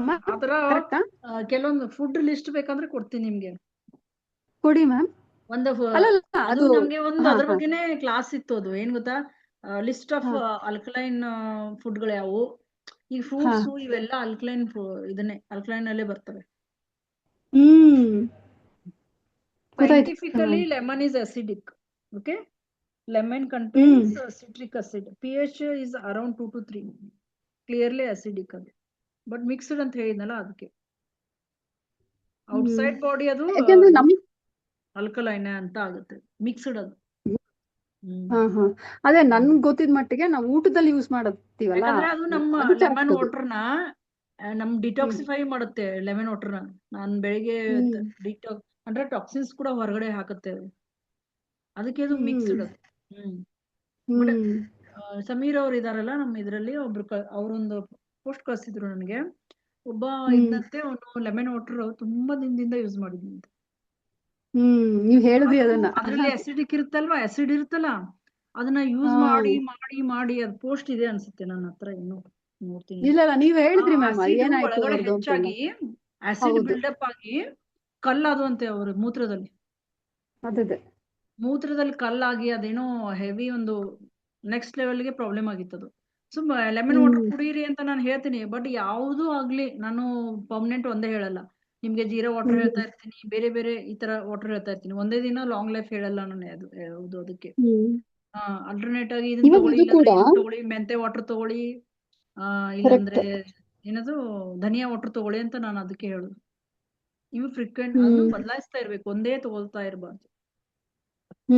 ಆಮೇಲೆ ಇದು ಕೂಡ ಜೀರಿಗೆ, ಧನಿಯಾ. ಆಸಿಡ್. ಅದೇ ಒಂದೇ ತರ ತಗೊಂಡಿದ್ದಾರೆ. ಅಲ್ಲ ಇನ್ನೊಂದು ಮ್ಯಾಮ್, ಜೀರಿಗೆ, ಧನಿಯಾ ಇವೆಲ್ಲ ಆಲ್ಕಲೈನ್ ವಾಟರ್ಗಳು. ಅಂದ್ರೆ ನಾವು ಕುದಿಸಿದಾಗ ಆಲ್ಕಲೈನ್ ಆಗುತ್ತೆ. ಕೂಲಿಂಗ್ ಎಫೆಕ್ಟ್ ಕೊಡ್ತವೆ. ಹೌದೌದು, ಕೂಲಿಂಗ್ ಎಫೆಕ್ಟ್ ಇದು. ಸೊ ಅದು ಇದನ್ನ ತಗೊಂಡ್ರೆ ಏನಾಗಲ್ಲ. ಯಾಕೆ ನಾವು ಜನರಲಿ ಊಟಗಳಲ್ಲೆಲ್ಲ ಜೀರಿಗೆ, ಧನಿಯಾ ಎಲ್ಲ ಯೂಸ್ ಮಾಡ್ಲೇಬೇಕು. ಸಲಾಡ್ ಮಾಡಿರ್ತೀರಾ, ಸ್ವಲ್ಪ ಲಿಂಬೆಹಣ್ಣು ಹಿಂಡ್ಕೊಂಡ್ರೆ ಮೇಲೆ ಈ ತರ ಲಿಂಬೆಹಣ್ಣ ಯೂಸ್ ಮಾಡಿ. ಯಾಕಂದ್ರೆ ವಿಟಮಿನ್ ಸಿ ಇರುತ್ತೆ ಅದರಲ್ಲಿ, ಏನಾಗಲ್ಲ. ಅಲ್ಲ ಆಮೇಲೆ ಇನ್ನೊಂದು ಸಲಾಡ್ ಮಾಡಿದಾಗ ಅದ್ರಲ್ಲಿ ಹಿಂಡ್ಕೊಳ್ಳಿ ನಡೆಯುತ್ತೆ. Correct ma'am. ಈಗ ಅಲ್ಲಿ ಅದೇನಾಗುತ್ತೆ, ಆಸಿಡಿಕ್ ಆಲ್ಕಲೈನ್ ಎರಡೂ ಸೇರುತ್ತಲ್ಲ, ಸೊ ನ್ಯೂಟ್ರಲ್ ಆಗಿ ಹೋಗುತ್ತೆ. ಅದು ಇರ್ಬೋದು ಕಾನ್ಸೆಪ್ಟ್ ಅಲ್ವಾ? ಎಕ್ಸೆಸ್ ಯೂಸ್ ಮಾಡಬಾರ್ದು ಅದನ್ನ. ಎಕ್ಸೆಸ್ ಯೂಸ್ ಮಾಡಬಾರ್ದು. 1 or 2 drops. Thank you ma'am, ತುಂಬಾ ಚೆನ್ನಾಗಿತ್ತು ಮ್ಯಾಮ್. ಇನ್ನು ಎಷ್ಟೊಂದು ಡೌಟ್ಸ್ ಇರುತ್ತೆ. ಮೋಸ್ಟ್ಲಿ ಇವತ್ತು ನನ್ನ ನೆಟ್ವರ್ಕ್ ಎಲ್ಲ ಹಂಗಂಗೆ ಡಿಸ್ಟರ್ಬ್ ಆಗ್ತಾ ಇತ್ತು. ಸೊ ಎಷ್ಟೊಂದು ಮಿಸ್ ಆಗಿದೆ. ನಾನು ಮತ್ತೆ ಕೇಳ್ತೀನಿ ಮ್ಯಾಮ್, ಕೇಳ್ಬಿಟ್ಟು ರೆಕಾರ್ಡಿಂಗ್ ನನ್ ಡೌಟ್ಸ್ ಬಂದಿದ್ನ ಕೇಳ್ಕೊತೀನಿ ಮ್ಯಾಮ್. ಓಕೆ ಫ್ರೆಂಡ್ಸ್, ಇವತ್ತಿನ thank you class so much ma'am. End ಮಾಡೋಣ. ನಾಳೆ ಬೇರೆ ಟಾಪಿಕ್ ಜೊತೆಗೆ thank you. Thank you so much. ತುಂಬಾ ಇನ್ಫಾರ್ಮೇಶನ್, ಕ್ವಶನ್ ಆನ್ಸರ್ ತುಂಬಾ ಚೆನ್ನಾಗಿತ್ತು. Okay, thank you everyone. Have a good day. Thank you.